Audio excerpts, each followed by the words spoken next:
Hey guys, how are we doing? Thanks for joining me on this very hot Saturday afternoon. Excuse me, a bit croaky there. It's getting hot, guys. You know, high season is November, December, January. And when you're here for a long time and it gets to kind of the beginning of January, you forget it's high season. You know, you're just living a normal life. And then come the first and second week of February, like now, or now it's what are we now? We're into the third week of February. You really notice the heat. I mean, I open my back door for the last 3 months in the morning. My morning routine is I would open my back door, make a cup of tea or coffee, sit down, and there's a nice breeze coming from the back door. I'd have a little walk around the garden. Can't do it now. I opened the door this morning. The heat just hit me like when you hit the airport at Suvarnabhumi. So if you're coming over in the next few months, it is getting hotter. And don't forget, we've got the rainy season. That's on its way as well as Songkran and various other holidays that are going on. Okay. All that being said, though, Thailand's a great place to be. And I'm sure you'll have a good time if you're on your way over here. All right, guys, welcome to the stream. We've got about 45 in already. I'm going to start saying hello to everybody. 1 or 2 new members as well. Right, who's first? Kurt Jackson, new member. Thank you. Florida Gator in America there. How you doing? First in. Sad Truffle Egghead. Okay. New subscriber here, enjoying the channel. Thank you very much. I hope you're not going to be too sad today. Anyway, let me just get rid of my own banner there. I actually stream at the same time on YouTube and Facebook at the same time. But on Facebook, sometimes it brings up annoying messages.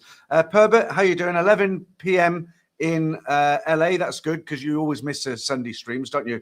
I've still got that bottle of champagne. Remember that bottle of champagne you brought to Bangkok? It must have been a good 6-8 months ago. I think you've seen it on my shelf. It's I just want to keep it. I don't know why. I'll save it for a very special occasion. I mean, I've had my birthday, I've had New Year, I've had Christmas, and it's still sitting there. My girlfriend doesn't drink, and I'm just afraid if I open it, I might waste it because I'm not going to drink the whole bottle. Good morning, Dave Ram. How you doing? Dave Ram 43. Wiglad. How do I say that now? Wiggle it. Okay. Hi, Pete. You're living the dream. I am living the dream. It's hot.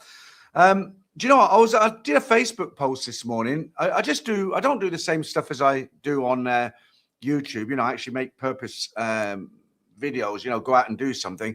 But, you know, you get such a lot of trolls on Facebook. It's really weird. And on the post I put on Facebook this morning, this is for people who are looking on YouTube.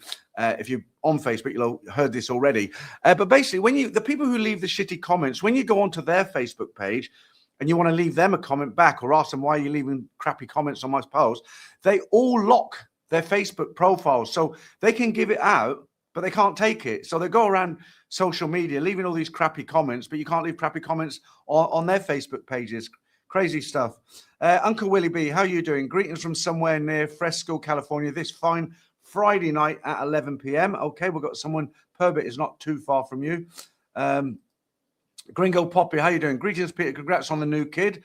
You mean the dog, right? Yeah, looking forward to getting the dog on Monday. I've just been, my girlfriend's paranoid that I've been dealing with scammers on Facebook, but I've paid the guy a 10,000. He's in Bangkok, the breeder. I've paid him 10,000 deposit already, and he's been constantly updating me with the driver's phone number and all sorts of things. And he won't get the rest of his money until the dog actually arrives here. And I keep trying to tell her it's not a scam, you know, it is the real deal, but it's she's Thai, you know. How are we doing? 808. Cheers from Melbourne, Australia. What time is it in Melbourne now? Enzo, I haven't seen you in the stream for a while. Hi, Peter. Enzo from Melbourne, Australia, sending greetings. I'm coming in April. So excited. You might miss the rainy season, but it does generally start around April, sometimes the end of April.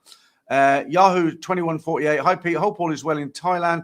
Looking forward to seeing your dog when he arrives. I actually got a little video that the dealer sent me. Wait till we get a few more people in, and I'll show you the actual dog. He's ever so nice. Edward Hoffman, hi. Hi from the Bay Area, living in Bang Saray. Bang Saray is a nice town. I've been there a couple of times. I don't think for me personally I could live there because Hua Hin has got a lot more to do. Bang Saray, beautiful town, but I found it a bit quiet to actually retire there, you know. Just say hi to Dennis over there on Facebook there. How you doing, Dennis? Good to see you in the stream. And that's it. I've said hello to everyone, so we've got to talk about something now. So what do you want to talk about? Ask me some questions. and I'll tell you no lies, as they say. Is that how the song goes? Do you know what? I'm trying to get a yellow book. It's called a Tapi and Ban, right? So when a Thai person buys a house, like my girlfriend, she gets a blue book to say she owns the land that the house sits on and the house. Well, as a foreigner living here, I can get the yellow book, but they make it so difficult, you know.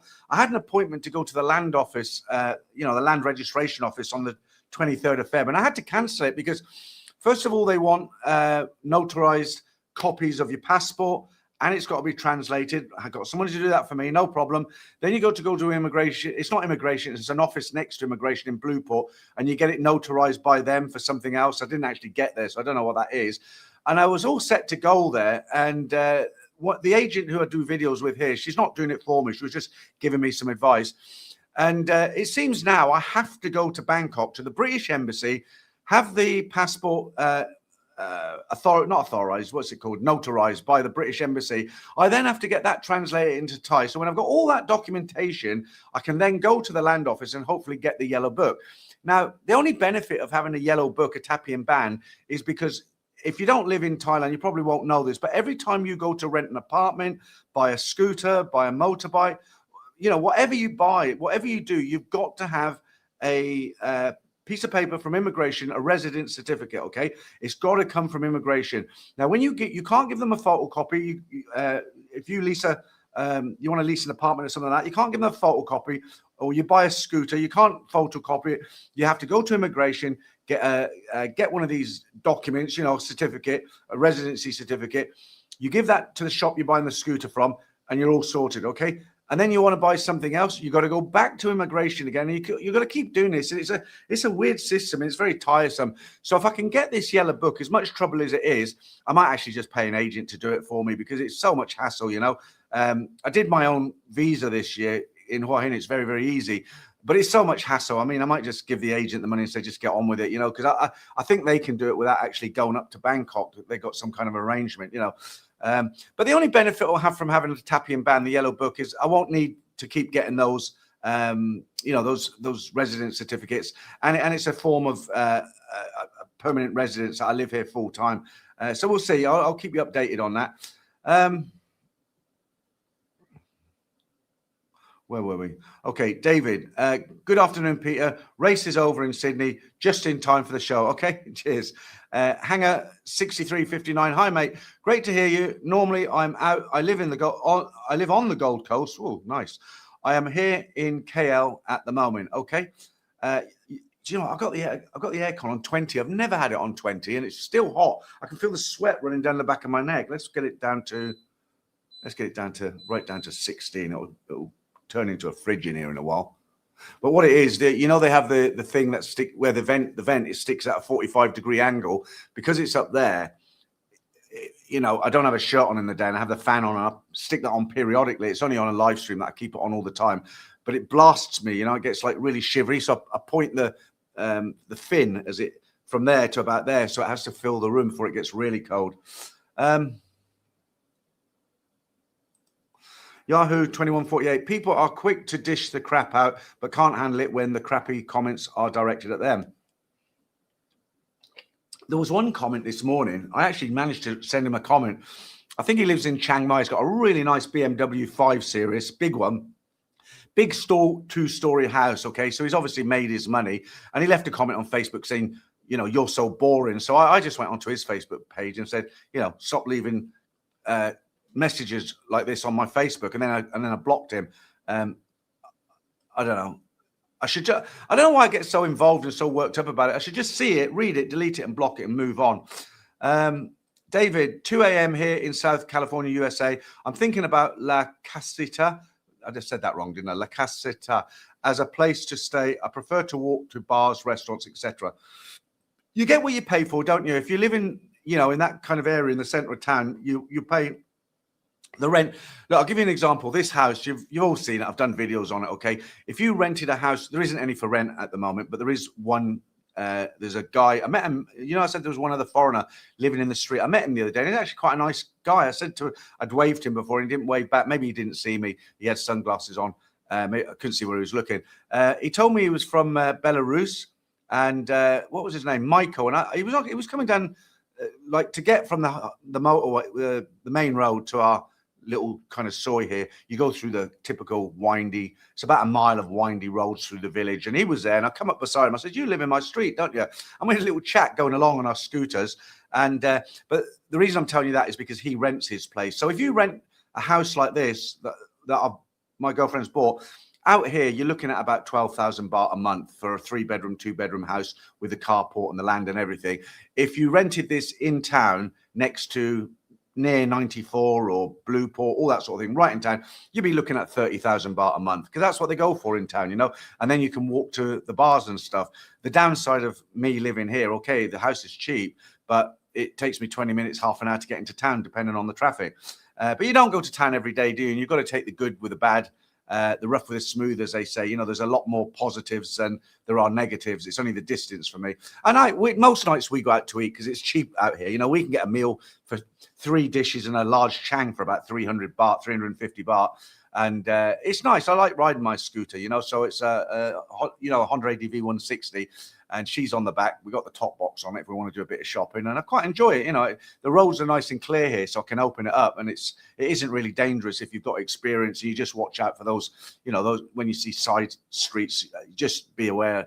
Right. Okay. Innovations. How you doing? You're in New York City. You're on the other side of the coast. Robert over there on Facebook. How you doing? Nice to see you in the stream. Marky Segar, is it? Good day to you. And somebody else on Facebook here is Dennis Foghetti. I hope I pronounced that right. That sounds Italian. That's why I need to talk to you when I get down there. Okay, so my email address is in this. You look at my email address is, look, let me put it on screen for you. I've got it here somewhere. There we go. Okay, so you can pause the video. I won't leave it up there for a long time. Just send me an email and tell me what's up. What type of dog are you getting, Peter? Right, I'll probably have to do this again towards the end of the stream, but I might as well show you because I've got nearly 100 in. Okay, so, okay. Where is he? Where is he? Right, this is what he'll grow up to be, okay? He's a Japanese dog called a Shiba Inu, okay? He's a medium-sized dog. They're very, very loyal to their owners, but they can be stubborn, and they're very, very clean. They don't do their business indoors. They kind of call them the cat dog because, you know, they're always grooming themselves, but they are loyal. They can be a bit stubborn. They molt twice a year, so that's going to be a bit of a problem. We're going to have to take him to the park and brush him down. But I have actually got a little video here that the dealer sent me. Now he's, you know, obviously he's selling to me, isn't he? So he's giving it the patter, as they say. He's telling the dog, "Oh, you're going down to Hua Hin soon." But he's 4 months old now, but it looks like he's really settled in there. I hope he's not going to miss a breeder. This is a breeder's worker. I'm going to show you holding the dog. It's only about a minute long, but as you were asking, I'll show you. Here we go. เรียใหญ่เรียใหญ่เรียใหญ่เรียใหญ่จะไปเที่ยวหัวหินแล้วจะไปเที่ยวกับหัวหินแล้วว่ายังไงว่ายังไง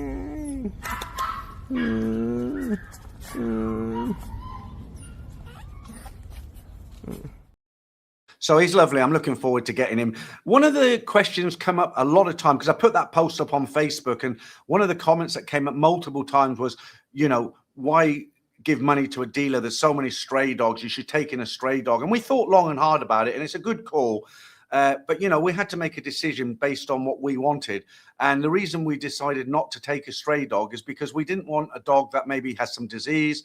Maybe it's had a cruel upbringing or something, or maybe it could have psychological problems. You know, that dog, I'm going to train him. He's only 4 months old. He's going to live with us for the best part of 12 to 15 years. And, you know, I want to train him. I want him to be able to, I want to know he's healthy. He's fully vaccinated. He comes with his health book. You know, the dealers, that's what they do. He's been vaccinated. He's pure pedigree. He's got paperwork with him and everything. And I can start the painting actually with a clean brush, if that makes sense. That's my way of putting it. And you know, hopefully everything will be good. And I do agree with people. It would be nice to take in a soy dog. You know, maybe later along down the line, if I come across, because there are rescue centers here around Hua Hin. One I was speaking to recently, but all the dogs they get in look like the typical soy dogs. You know, I don't particularly think they're great looking dogs. But I might take one in later on, you know, in 6 months' time, if I find one that's kind of in need and he looks okay and he doesn't seem to have problems, then he can be then he can be best mates with Binto, can't he? He's got a Japanese name. We're giving him a Japanese name, Binto, because he's a Japanese dog. Okay, right. Okay. Pravel, how you doing? You've been very generous again. You've gifted 5 memberships. Pravel always does this. If you want to opt in on this, there's 3 buttons where you leave your comment. You have to click them buttons. There's an opt-in button. So what happens? People can buy memberships for other people, but they can't say, I want for this guy and that guy. He'll just buy 5 or 10 or whatever it was. I had a guy buy 50 once, and YouTube just give them out willy-nilly to whoever's there. So if you've suddenly gone green where your comments are, you're now a member. And what that'll entitle you to, it only lasts for a month unless you choose to renew it, but that'll entitle you to members only live streams, which is twice a month on a Sunday, and also you'll get early access to the videos. So the stories that are released on Saturday, members get to see them on Tuesday, and then members get to see a brand new video on Saturday that everyone else doesn't get to see later on in the week. Okay, so thank you, Pravo, as always. And if you've got a membership, maybe you can say hi to Pravo there. I missed that when you were saying good afternoon there. Okay.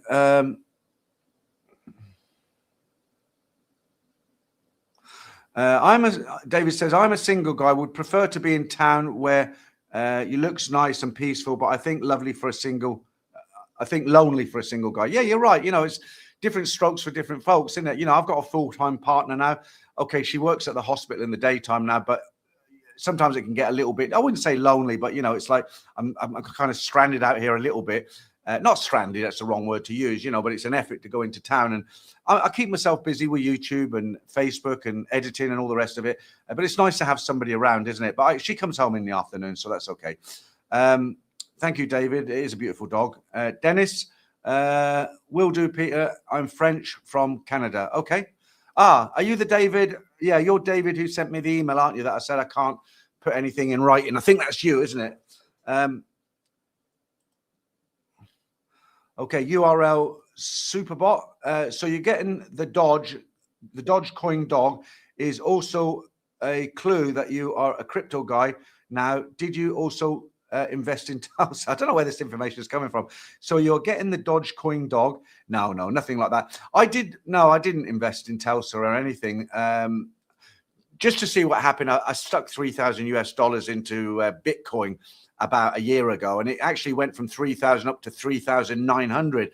And I said to my girlfriend, because I don't know anything about investing, I said, if it gets to $4,000, I'll just take it out and I've made 40,000 baht, right? No, 30,000 baht. And but it's actually gone down to about 2.2 now, so I'm down $800. But I'm sure it'll come back up. You know, it's like that. If you look at it every day, you're going to be pulling your hair out, and you only put in what you can afford to lose. You know, I mean, if I lost it, which is highly unlikely, I'd lose a lot. It wouldn't kind of change my lifestyle, as it were. Ronald, what breed is it? It's a Shiba Inu. I think that's how you pronounce it, Japanese. Definitely not. I don't know why. Why would I adopt a child at my age? I'm 66 in April. My girlfriend's 48. You know, I mean, she's never had children, and I mean, this might sound a bit silly, you know, but she's a very loving girl. And when she sees the videos of the dogs, and you know, we got the cage for it already because he's going to sleep in the lounge. I've got a fan for him, so because it'll be a safe space. I mean, I'll leave the door open all day, and he'll be wandering around. The back door will be open. He can come in my office if he's hot. The aircon's on. He can sit in the lounge, you know, and a dog has a safe space, doesn't he? So if he likes his cage, which it will be his space, he'll go in there in the day and take a nap sometimes. But at night, we don't really want him wandering around in the dark and stuff. So we're going to put him in there. It's a big cage. It's 32 inches in length for now anyway. And then he'll be in there. And I bought one of those water things that you attach to the cage that he can't knock over, a bit like what hamsters use to get water, you know. But the whole point of that story was I'm hoping, because my girlfriend, like when she sees him, she's all kind of, oh, he's beautiful, lovely, blah, blah. I'm hoping that'll kind of be not a substitute for a child, but it'll give her some way to, you know, she'll have something to cuddle other than me, as it were. Right. Okay. Paul, hello. Hope all works out with the dog. Maybe in time can get a stray too. Yeah, exactly what I said there. Binto, yeah, nice, cool Japanese name for sure. I don't know, the name sort of Rex wouldn't really suit him, would it? Perbert, what months are the burning season? I went to Bangkok, don't remember the month, but the throat was on fire. So it's not just Thailand, that's actually the burning season. It's terrible. It's mainly up in the north in Chiang Mai, but in answer to your question, it's usually around January it goes through for a couple of months. But it's not. They do it all in the region. So they do it in Indonesia. I remember when I was in Singapore, they were burning, and the sky just looked like a nuclear bomb had gone off. You know, it was yellow. And Chiang Mai, it gets terribly polluted. I've got one of these apps, AC Air it's called, and you can tell the quality of the air. I mean, the air quality down here in Hua Hin is very good, very good. And one time in Bangkok, I was looking at the quality of air, and the what is it they call it? PMI, particles in the air. The safe amount maximum should be 50 in Thailand. That's what they say. There's 50 in Thailand. In Europe, it's 35. Okay, I've seen it at 400 in Bangkok before. You know, it's purple. It's gone. They have green, orange, red, but then if it goes ballistic, it's purple. And I mean, it looks like you can see it between the buildings in the distance. It just looks like a haze, you know, and it's very, very unhealthy. That was another big reason for me to leave Bangkok. You know, a lot of reasons to leave Bangkok, but one of the reasons was the pollution. And even without the burning, you know, the diesel trucks and stuff, you know, and they sit in traffic. They don't turn their engines off, you know, and if you're on a scooter or a motorbike in this traffic, you know, you feel it. I used to talk really like I'd been smoking a pack of cigarettes, you know. I feel much better. Ronald, with such an expensive dog, you need to be careful not getting it stolen, just saying. Well, the thing is, he's not going to be going outside on his own. The property's completely walled in 3 sides, and the front's got a gate that he can't get through, about 6 foot high. I've got 4 cameras that record 24 hours a day, daylight and nighttime. It's a quiet street. What I'm more worried about is a python coming over the back wall and wrapping itself around him when he's at the back there. So I've got cameras. Hopefully, if I don't see him for a while, I'll run out and see what's happening. Because, you know, the snakes here, the pythons, they grow twice as long as a man's body, you know, and they're really wide. And you know, they normally eat things like rats and whatever they can get their hands on, or their jaws on. But they do eat dogs and goats and all sorts, you know. So that's the biggest worry, because I've not seen a big snake in our garden. I've seen 3 little ones. They've got no reason to come over here. There's nothing that smells good. But, you know, if there's snakes over there and they smell something like the dog, then they'll be over. So I've got to really, that's the one thing that I have to be careful of. You know, maybe I won't let him in the garden if I'm not in the garden, because I sit out in the back quite in the, you know, in the evenings it's a bit cooler. We're going to buy another fan so we can have it outside. We do a bit of barbecuing out there, and I sit there with a couple of changs if we can't be bothered going into town. Maybe I'll only let him out when I'm there.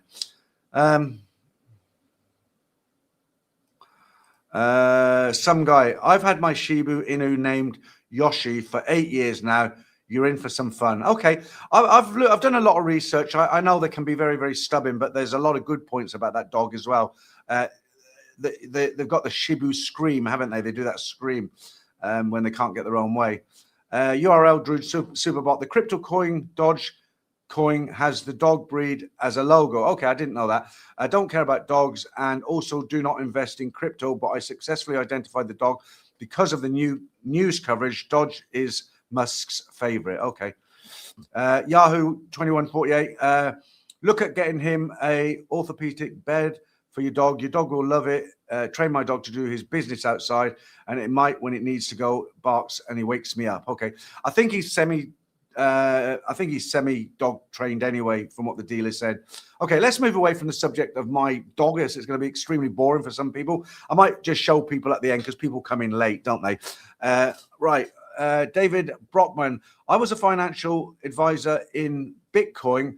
Has no value. Reminds me of the tulip speculation on Holland in the 17th sense. Okay, I'll put that up there so you can read what he's trying to say. Okay, immigration now. The 60-day down to 30-day visa, is that confirmed or speculation? No, it's confirmed, but they haven't actually said when they're going to do it. So immigration had a meeting, I think last week, and they're making some quite a few changes to different visas. I don't think the retirement visas are affected at all, but if you're somebody who comes to Thailand more than once a year. So I can tell you what's going to happen.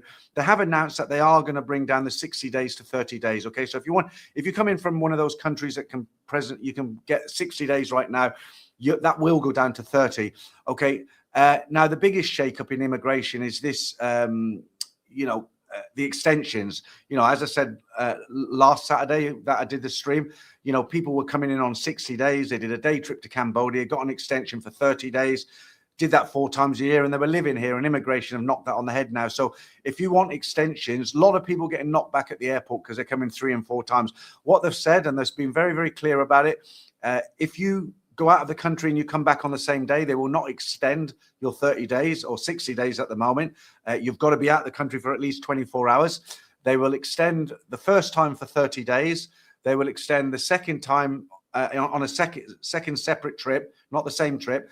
Sorry, I've got that wrong. No, they'll extend for 30 days, okay, on that trip. And then the second time, if they want to extend, you want to extend again, it's 7 days, okay? So I mixed that up a little bit. So just to clarify that again, you're coming on 60 days now, or it will be 30 days. If you want to extend, they'll give you 30 days if you go out the country for 24 hours. And then if you want to extend again, they'll give you 7 days. If you try to come in again, there's a very, very high quality, a high percentage that you'll get knocked back at the airport. Like I said last week, a lot of people getting turned away at the airport who have come in 3 and 4 times. They're just not, you know, they're not putting up with it any longer.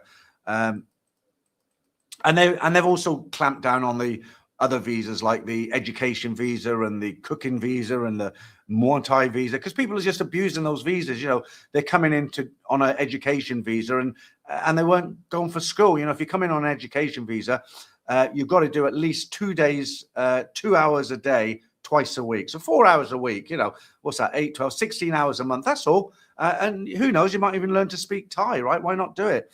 Pravel, used engine oil around the walls will keep snakes away. Really? Okay. Is that because they slide off it or they just don't like the smell? Mildura, Australia, 101 degrees. Cooling down from the recent 120s. Wow, that is hot. I know some parts of Australia is very hot. I don't know what is it today. It feels really hot today, but I'm not used to it. Let me see what it is today. Weather in Hua Hin. Okay, so it's 29 degrees here. It feels like 35, but it feels hot. I don't know. It's 29, but it feels hotter. Well, it's going to be 30 tomorrow, 30 on Thursday and Friday. Yeah, I mean, it'll go up eventually to about 38. But what I like about here, as opposed to Pattaya, you do get a decent breeze. You know, Pattaya, you walk along the seafront, sometimes it's just so still and you're sweating, you know. Oh, I had a bacon sandwich yesterday. I'm still thirsty. I'm supposed to be on a diet. Right. Paul, Thailand. Great channel, Peter. In Hua Hin in a week or so, looking at villas. Love the place. Learned so much from your channel last couple of years. Oh, thank you, Paul. I'll give you one bit of advice when you're looking for property here in Hua Hin. So the best place to look for agents to show you around properties is Facebook, but never send any money on Facebook. There's so many scams. I say that I've just sent the guy 10,000 for the dog. Yeah, that's okay though. No, there is a lot of scammers on Facebook, and what's happened quite a lot here in Thailand. You hear about it on local kind of Thailand YouTube channels. You know, what happens? Guys will book. They'll see a wonderful deal for a weekend break somewhere in a national park. They'll book it. They'll pay for it online. They get there and there's no booking. And the owner says, "Look, you're not the first, and you won't be the last." People advertise other people's Airbnbs, hotels. They take the money, and there's nothing there. So you know, Facebook is a good place to. Facebook is a good place to look for the agents. But who was it who asked me? Paul. Paul, the problem with the agents here is if you find an agent and you see a property, you think, oh, I like that. A lot of the time, that property isn't actually available because what they do, they stick the property up online, and when it's rented or sold, they don't bother to take it off. So, you know, it might look like that agent's got 100 properties on there, and they might only have 5. Another tip is if you find like a road or an estate or something, you really like it, and the agent says, well, this is the last one, I haven't got any more. That means she hasn't got any more, okay? They have multiple agents letting out. You can have, I mean, when I was looking for a house to rent originally down here, I had one house that was advertised on 3 different agents' websites. So, you know, and the other thing with the agents here, they'll say, yeah, you know, they'll even pick you up in the car. They'll show you what's on the books. And if there's nothing there that you like, you go and see these villas or these houses or apartments, and none of them take your fancy, and you think, well, no, I don't really like them. Can you ring me or can you call me if anything comes up? They're like, yep, we know you want this, you want that, right? Okay, if it comes in, we'll call you straight. You never hear from them again. Never hear from them. I don't know why. They don't seem to follow up like they do. Well, where I come from in the UK, you know, if you go on the agent's book, they're constantly emailing you updates. You know, even now I get updates from an estate agent in the UK, and I've been here for nearly 4 years. I just haven't bothered to unsubscribe because I want to see what prices are doing in the UK. And so, yeah, don't, you know, you have to do the chase and pull with these agents. And like I say, if you find a wonderful block of apartments and they say, well, there isn't any more to rent, this is the last one, that means she hasn't got it. It doesn't mean there isn't any more. I mean, I remember, I'll finish up on this one. Last example, the block of the flats where I live, the apartments where I live, there must have been 70 apartments, okay?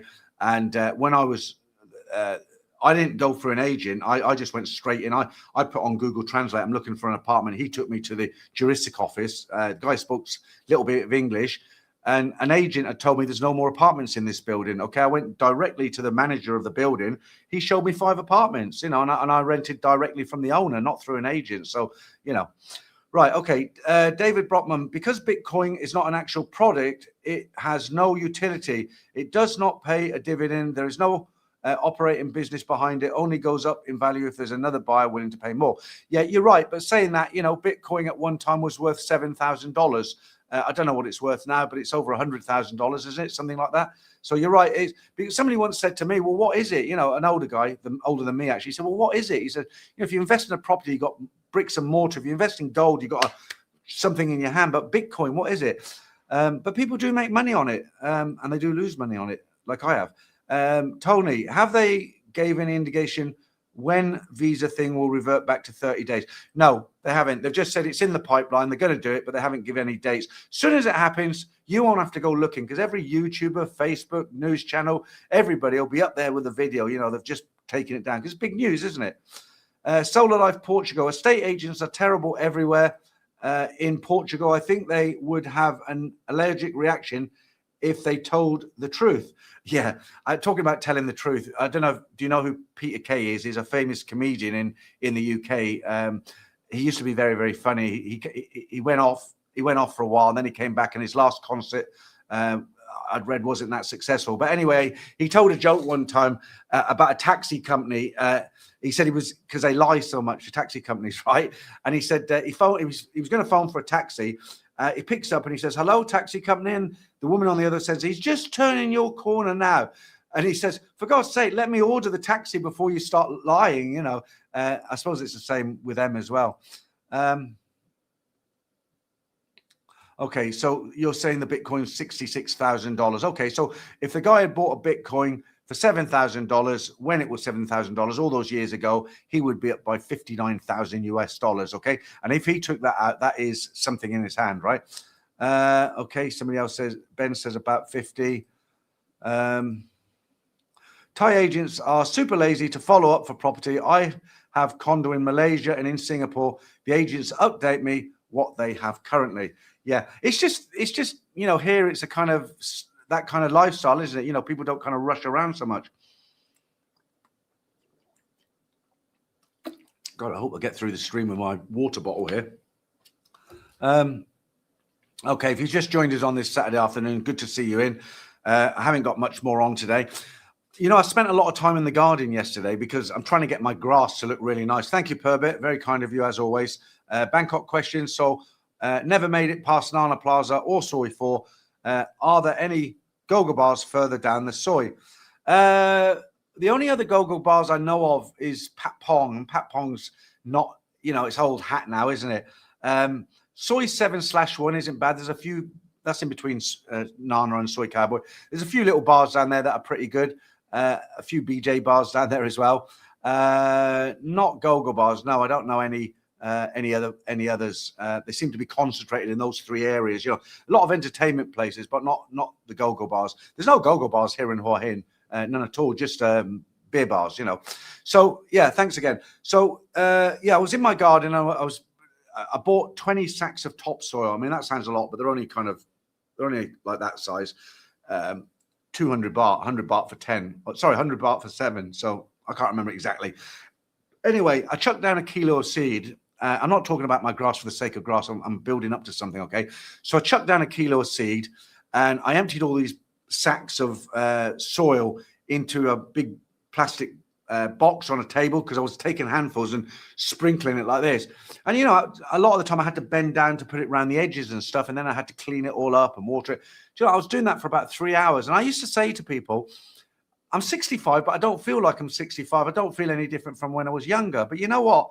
That taught me a lesson, because I was absolutely shattered last night. I was sitting on the couch at 9 o'clock, and I couldn't keep my eyes open. And my girlfriend says, come to bed, come to bed. And I said, not at 9 o'clock. If I go to bed at 9, I'm going to wake up at 4 in the morning. I won't be able to get back to sleep. And then my whole Saturday, I'll be tired, and I've got a live stream. So I forced myself to stay awake till about 11:30. I should have gone to bed at 11, actually. And today I just feel, okay, I'm rested, but I just don't feel like doing anything. You know, I feel like sleeping again. So yeah, when you get older, you know, these things become harder to do, don't they? And I also find that when I, you know, if I go down on the floor for something, on my knees under the table, it takes me a while to get up. Right, Solar Life, Bitcoin is down around 40% over the last year.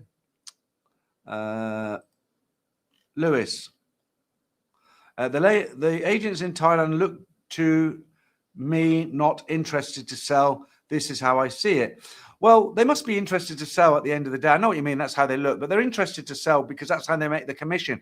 From what I've seen down here, I think the average commission for an agent, if she sells somebody else's house, like on a Muban, that's a big estate. You know, what happens, they'll build an estate of maybe 50 to 100 houses, and then they'll call up all the agents that the developer who builds the 50 houses.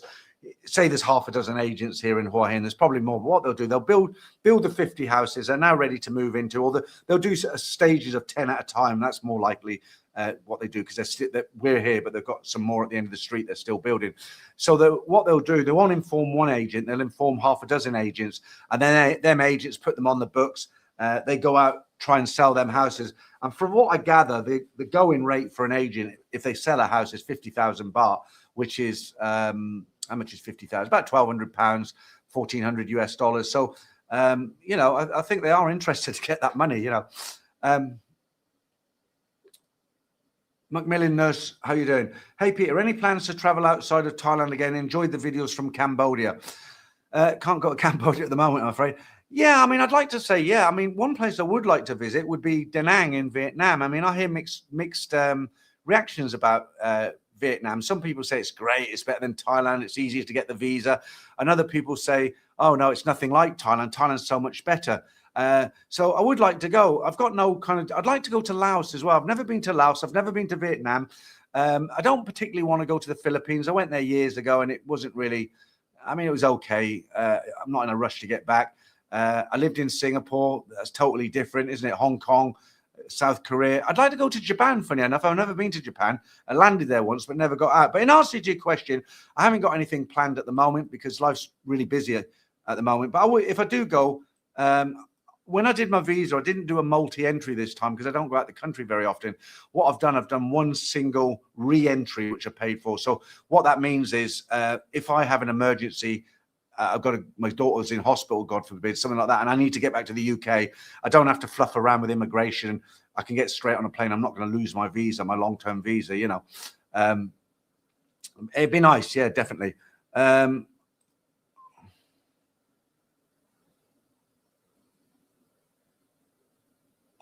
Okay. Okay, Lewis, I'm not sure if this is a joke because Nana Plaza hasn't got 4 floors. It's only got 3. He says, ask him to go to Nana Plaza 4th floor, Butterfly. He will love it. Okay, so there is only 3, unless they're built on. So you got the ground floor, obviously, and then you go up the escalator. You got the 2nd floor where I've just seen it in my mind. And then there's one more flight. Billboard is on the 3rd floor. There isn't a 4th floor. Not unless I've built one since I've been down here. Why do I keep putting that same message up? Perbert again. I'm a bunny to kind of player. Oh, Lewis. I'm a bunny to kind of player. Okay. Jim, how you doing? Wow, we're live. We certainly are on a Saturday. Just do a different time, Jim. I'm still doing my Sunday streams, but I do I do a Saturday stream every other week at 2. There's people in here. It's like Perbit, for instance, it's 11 o'clock at night. Well, it's now 20 to 12 in California, or LA rather. So just gives other people an opportunity to come in, ask questions and what have you. Hope you're doing well, Jim. Go well, go shall. Okay, very true. Thai agents do not follow up. Spoke to a few via WhatsApp. They send you one message and then they ghost you. I don't think so much that they, well, yeah, they do ghost you, don't they? But they just, you know, a typical Thai agent here, they'll have 10 properties on their books. Like I say, you call them up. Yes, we'll have something for you. When do you want to come in, or come in anytime? You go in and they'll take you around these properties, and then you don't take one of those properties that's on their books. That's it. You know, a new property comes in. They don't phone you up and say, hey, we've got a new one. They just, somebody else comes in their office. They'll say, yeah, we've got a new property came on today. The way I did it is you just got to keep banging the door, keep hounding them down. You know, I mean, I've got a scooter. There's one agent that's actually in town. I used to go in every 2-3 days. Anything come on? No, nothing yet. We'll call you. I still went in every couple of days because she never called me. Never called me.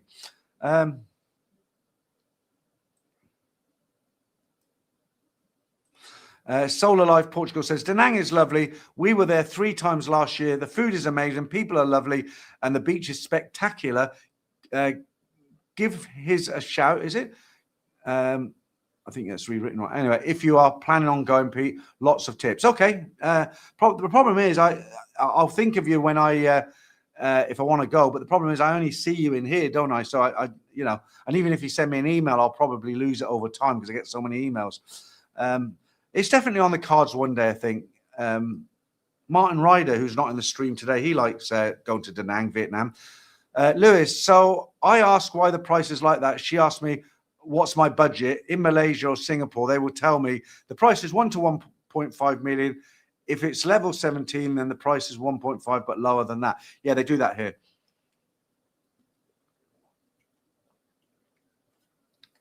I know what it is. I got some cod, you know, chip shop cod in the freezer, and I had to make lunch before I started the stream. And of course, lots of salt and vinegar. So I'm drinking water like there's no tomorrow. Right. Yeah, they do. Just reminding myself of your comment there. Yeah, that's what they do. So you'll go in and you say, oh, I'm looking for a 1-bedroom apartment. They say, right.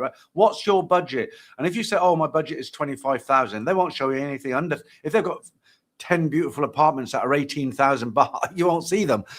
So just, you know, if they ask you another tip, if you go to see an agent and they say, what's your budget? You just say, well, I'm flexible. I don't really have a budget. And if they try and push you and say, well, you must have a maximum, you say, well, I have. You know, you show me what you got, and I'll let you know if I can afford it or not. That's the best way. Another one here. Solar Life again. Tokyo, however, was a real disappointment, but we love Kyoto, is it? And Osaka. Just don't think it is advanced technology. It's funny because I watch YouTube videos about, I suppose it's in Tokyo, and the videos have got titles like, this is why Japan is so ahead of the world, and they show you these machines and everything. I've heard mixed things about Japan. People have been there. Some people have said, well, they don't like foreigners. There's certain clubs they don't let foreigners in. Apartments are expensive and they're small. And other people say, well, no, I went there and it wasn't expensive. You never know until you go by yourself, do you? And get your own experience. Lewis, in Thailand, the agent can't tell me why they price it higher and why the gap is so big. It's really weird. It's really weird how some owners price their property out here. I mean, it's unrealistically high sometimes, and they won't budge. They just will not budge. When I had my apartment, I was in a place called Siri in Soi 8, Sukhumvit Soi 8. Siri, that was the name of the block. Okay, very nice. Is built in the 90s, so it had good solid walls, only 8 floors, and Soi 8. Just gone off the subject for a little bit. Do you know, if you go to Bangkok, you'll notice in a lot of the sois around the Nana area, there's only 8 floors.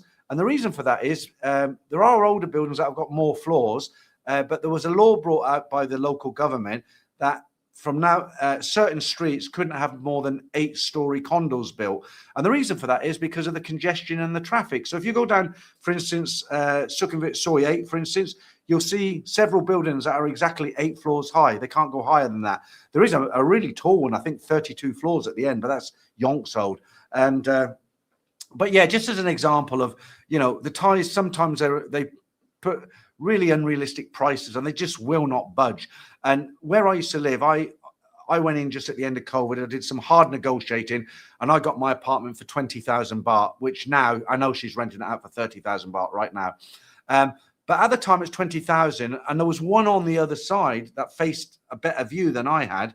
And I said to the juristic who holds the keys for the mall as well, I said, can I have a look? Just, you know, I might want to change. And he says, yeah. And he gave me the keys because I've been there a year, 2 years already. I went up and yeah, it was a nicer view. It was brighter in there than mine. My apartment was all a little bit dark. But I went down and I said, oh, what do they want for it? And he says, oh, 38. And I said, well, how long has it been empty? He says, a year. So they had it up at 38,000. The juristic would have said, well, look, that's kind of high because the other ones that are exactly the same square footage as yours, they're renting out between 20 and 30 maximum, you know, yet they will not budge, you know, will not budge. And it's really strange, you know, like for us, what we'd do if we couldn't rent, we'd bring the price down, right? It's the same after COVID, you know, with the bars and stuff. You know, some of the bars are so expensive with their drinks and they're empty. And, you know, and you think, well, why are they more expensive than everybody else? And they've got no customers in them. And, you know, in the West, what we'll do if you have a bar and, you know, you're struggling with custom, you want to get some more people in, you'll do a student night, you'll do a ladies night, you'll do cocktails between 6 and 7, half price, shooters on a Thursday night, half price until 10 o'clock. You know, you have all the promotions going, you have your guys going out there giving out leaflets and that. That's what we did in the hotels anyway, when I was in food and beverage.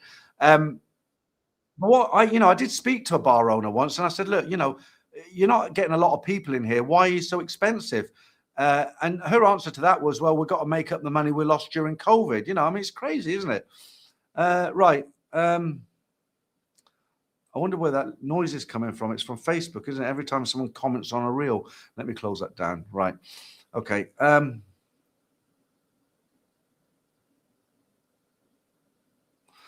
The broker doesn't accept no budget as no answer. Good that nowadays in the UAE, you always have listings online you can see and take. What if she doesn't accept no budget? You just give her the budget you think you're comfortable with. You know, if you don't want to spend more than 25,000, if you want to spend 20, but your max is 25, just tell her, you know, my budget's 20, but if it's outstanding, I could go maybe 25, but it has to be outstanding.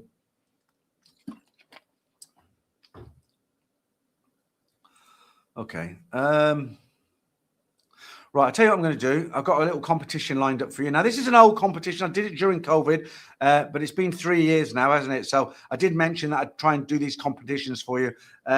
Right, so the first one I'm going to show you, there's going to be eight pictures of 8 different ladies from around Asia, okay? One of them is Thai, only one.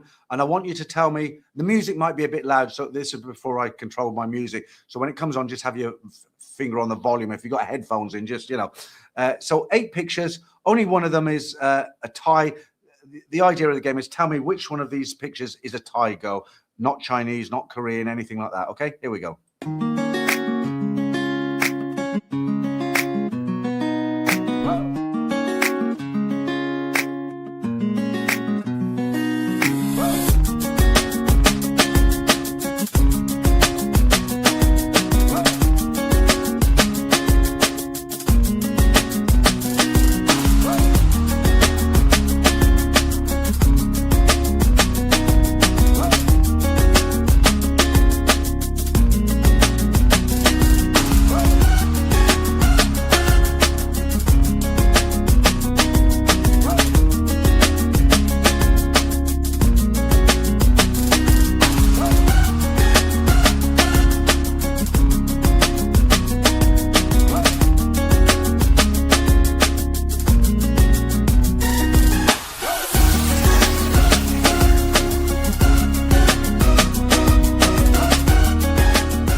It's very, very difficult, isn't it? And, you know, when I put the answer up, you'll think, no, she can't be. She must be Thai, or she must be. And she's not, you know, I make sure, because if I got it wrong, I'd look a right plonker, wouldn't I, as Del Boy would say.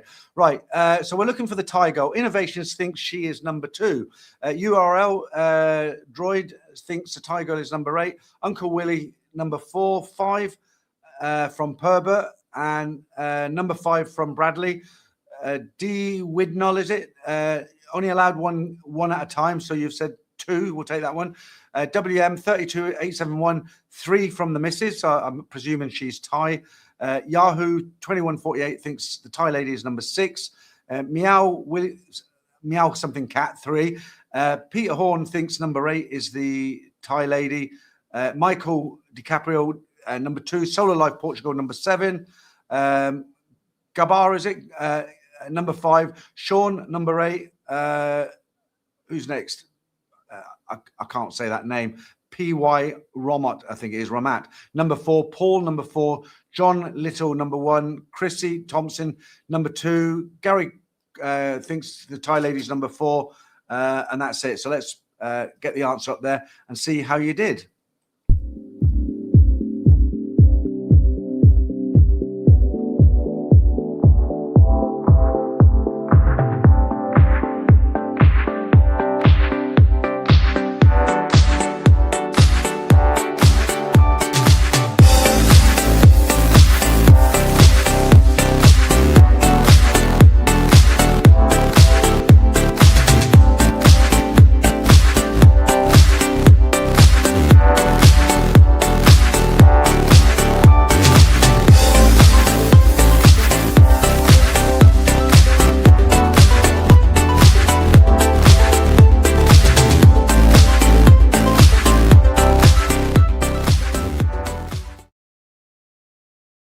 Well done to those few who got it right.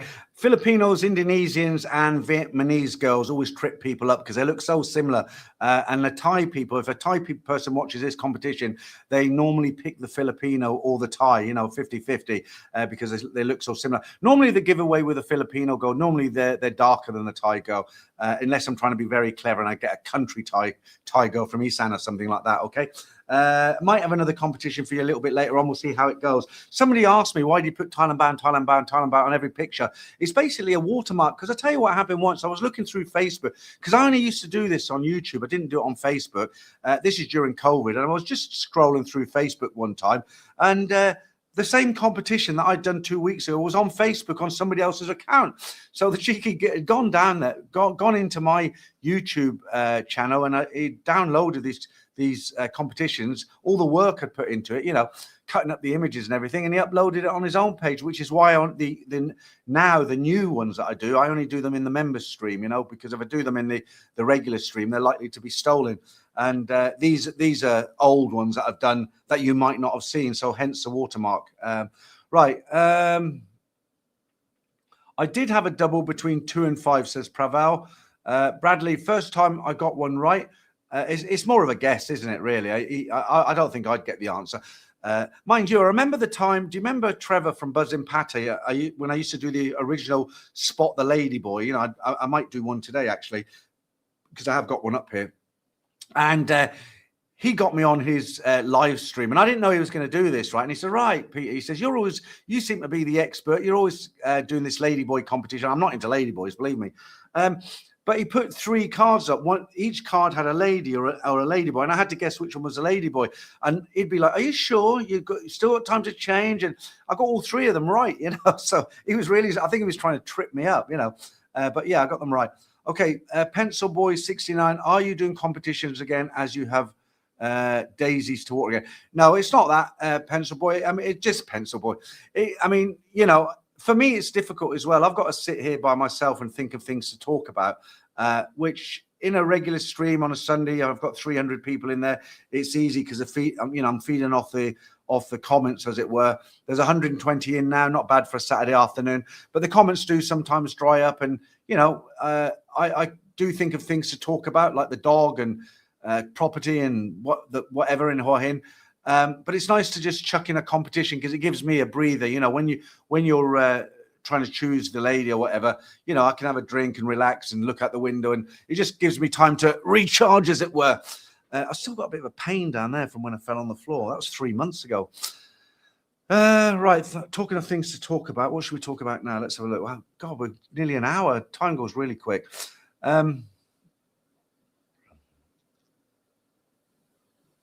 Okay, thank you, WM. He said that was good. Right, okay.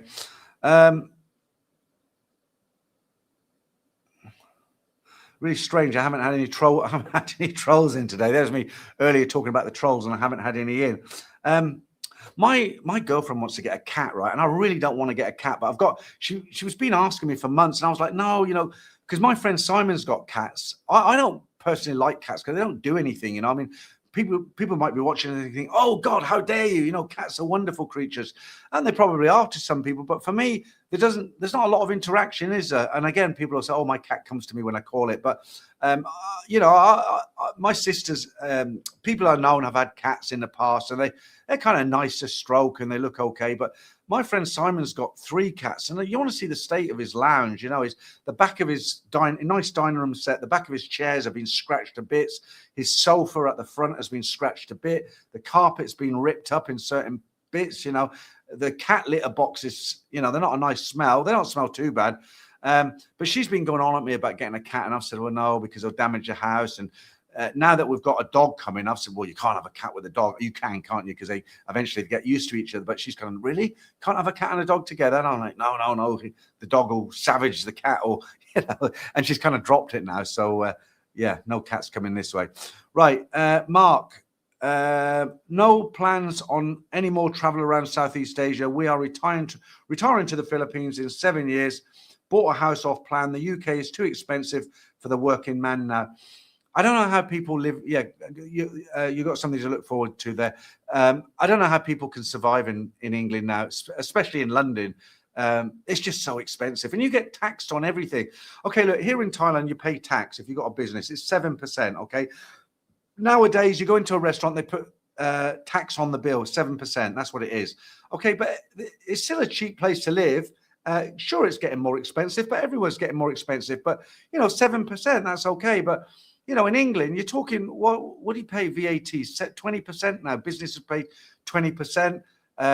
You know, you put petrol in your car, 75% of the value of the petrol that goes in your car is taxed to the government. So for every £1 that you put in your car in fuel, the garage is only taking 25 pence of it, or the fuel company. And that's not all going to be profit, is it? You know, do you know there's 9 million people in the UK on benefits? They don't work. They get, you know, big families. 9 million. There's only, I think there's, at last count, there was 80 million. The population was 80 million in the UK. That's like 9 million. That's like, what's that? Like 9-10% or something on benefits. I mean, I get my old age pension in May, but I've worked hard all my life. I'm not asking for free handouts. You know, I paid into the system. I don't want to like whine about it, but you're right. It's, you know, if people say to me, why didn't you move? If you like Thailand so much, why didn't you do it earlier? The reason being is because I had a wife and I had 2 young children. And when the children were grown up, my wife decided that she didn't want to be with me anymore. And so I took the decision that I didn't want to be an old, miserable man in a house in England on a Sunday afternoon, pissing down with rain, dark at 3:30 in the afternoon. I'm watching reruns of Heartbeat on the TV, nobody to talk to, everybody's miserable. Who wants to live like that? So I took the decision to come to Thailand. I mean, I get guys leave comments. One guy left a comment on a YouTube channel I did about the house, okay? And he said, oh, you're disgusting. You left your wife and kids for somebody in Thailand, simp, right? And he couldn't be more wrong. I didn't leave my wife and kids. I don't need to justify it, do I? But you know the story, how I ended up here. But, you know, I think those sort of people, they wouldn't, even if they had the money, they wouldn't have the balls to come here and live here. You know, it is a challenge. I'm sure you'll have a nice life in the Philippines. Solar Life Portugal, you have more brain cells in your stomach than a cat has in its brain. Cat really is the most horrid smell. Yeah, I know, it's horrible, isn't it? Again, Solar Life, 7% is brilliant, 23% tax here. And the thing is, you only really get taxed once here. So your salary gets taxed 7%. Okay, you pay on food, and I think you pay 7% on everything like you do in the UK. But they don't have their hand in your trousers, scraping for your last coin. It's very reasonable here. I mean, look, how much is council tax in the UK? I know they say so much goes to the government, to the local police, so much goes to the police force, the fire department. You call the police, they don't come out. You get burgled, they'll give you a crime number. They don't even come out to your house any longer. Shoplifters, you can go in. We've all seen the videos. You can go into a shop in the UK, fill up a shopping basket. They got a security guard at the door. He doesn't do nothing. Call the police, and they're not interested. So, why are you paying council tax for the police? And it's the same with the roads. They've got potholes that are half a foot deep. I've seen videos on it. Here in Thailand, okay, the streets aren't the best. The infrastructure's good now. The highways are very, very good. You don't get potholes. There's miles of excellent motorways, highways here in Thailand. I go into town, I'm 7 miles on a highway if I want to go that way. Excellent, And what do I pay a month? I pay 60 baht a month to have my bin emptied. A trash van comes down the soy once a month. We pay 60 baht a month to the local government here in Hua Hin, and we get our trash taken away. Our water bill is about 150 baht a month. I water the garden every night. There's 2 of us taking a shower every day. We wash up every day. 150 baht a day.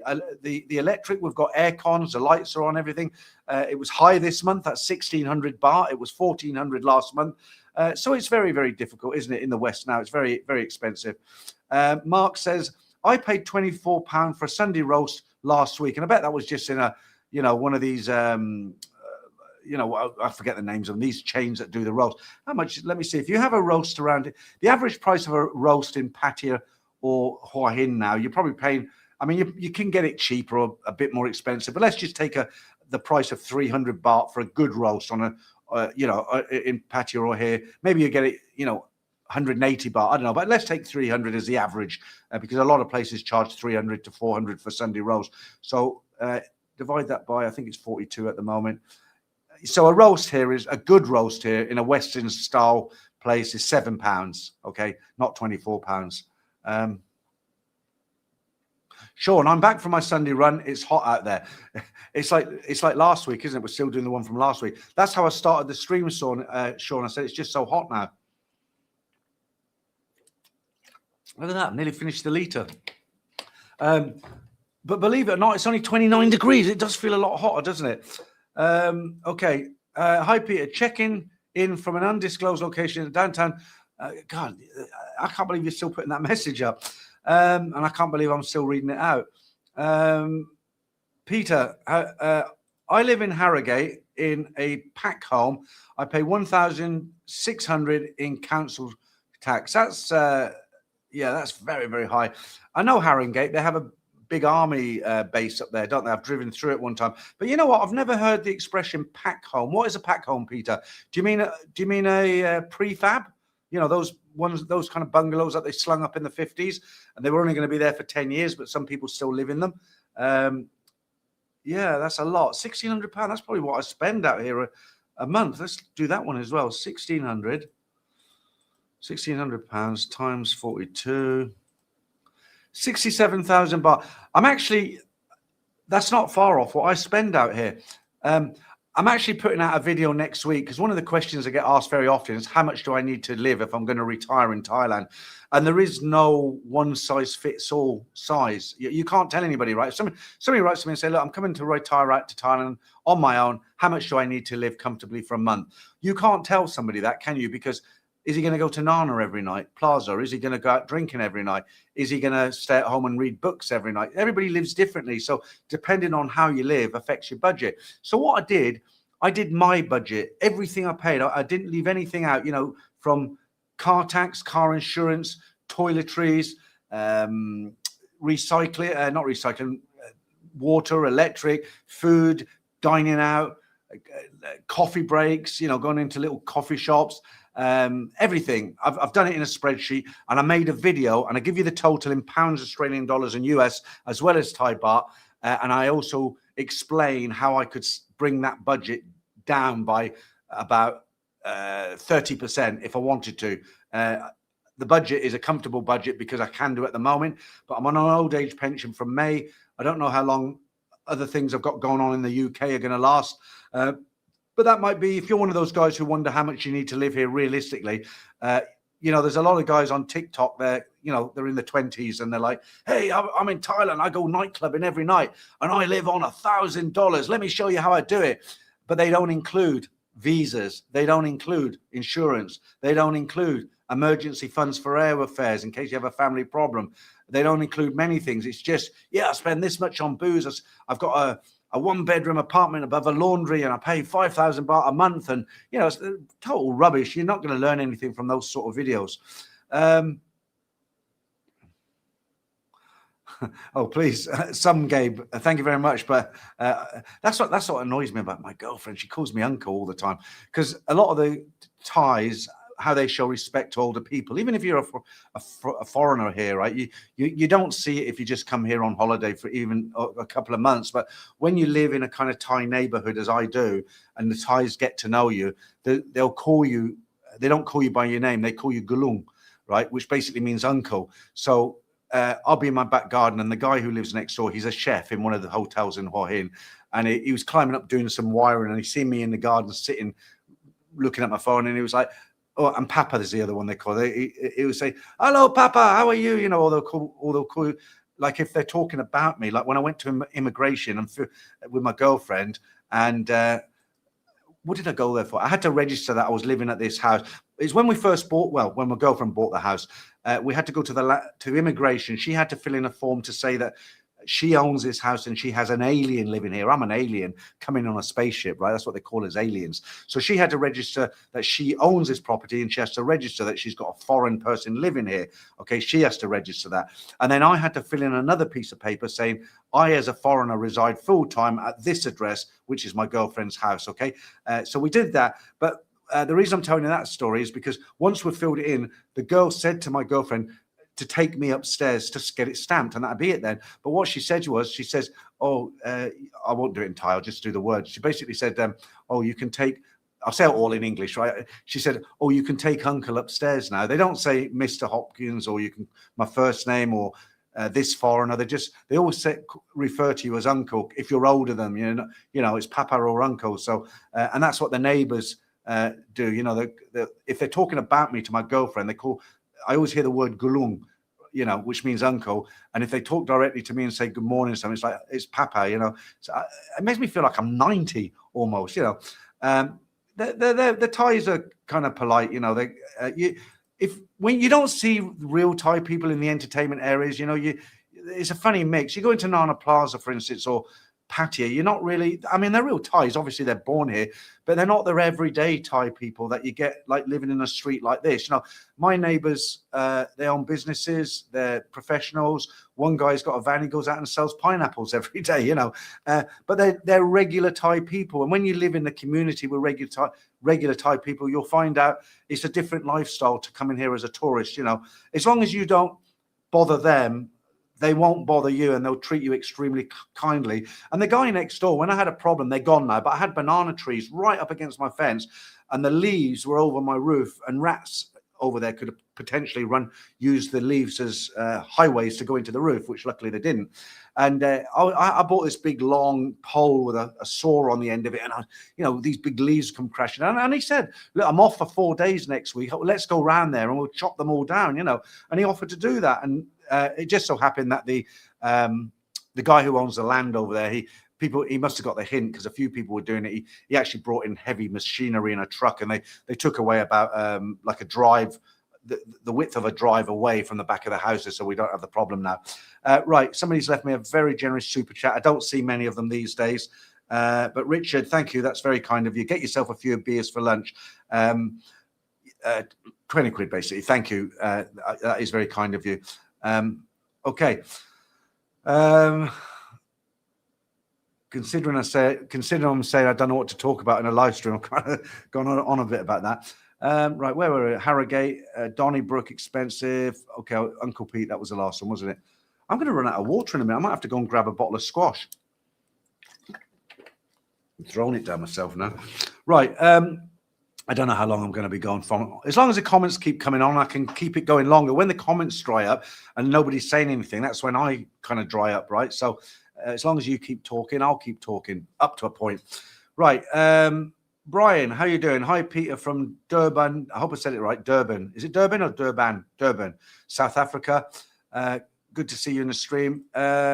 Some Gabe in Thailand for the month, kicking my feet up. Good stuff. You know what? I've settled into a routine now, and Thailand for me is still it's a good place to live. I'm not knocking it, but it isn't exciting like when I first used to come. Well, when I came here on vacation, I went back to the UK in the year 2000 because my second daughter was born in Bangkok. My first daughter, Rama 4, I was going to the hospital recently. My first daughter was born in a place called Yogyakarta. Not Jakarta, Jogjakarta. That's in East Java. When I was working for a core, I was in an Ibis hotel there. I was number 2. My title was executive assistant manager. GM went away, and I was in charge. I'm in charge. Big badge, prefect. Put that cigarette out. And now I forgot why the bloody hell I'm telling you that now. I've got a terrible memory. What were we talking about? Holidays. Yeah. So when I went back in 2000. I was coming back every now and again, just for 2 weeks. I actually set up a business, so I had an excuse to come to Thailand every 2 months. I've told you before, you can't do it now because the Chinese have killed the market in the UK. But what I used to do, I used to go to an area of Chinatown called Sampeng, and I used to buy everything that you could display jewelry on. So when you buy a ring, you get a little square box like that.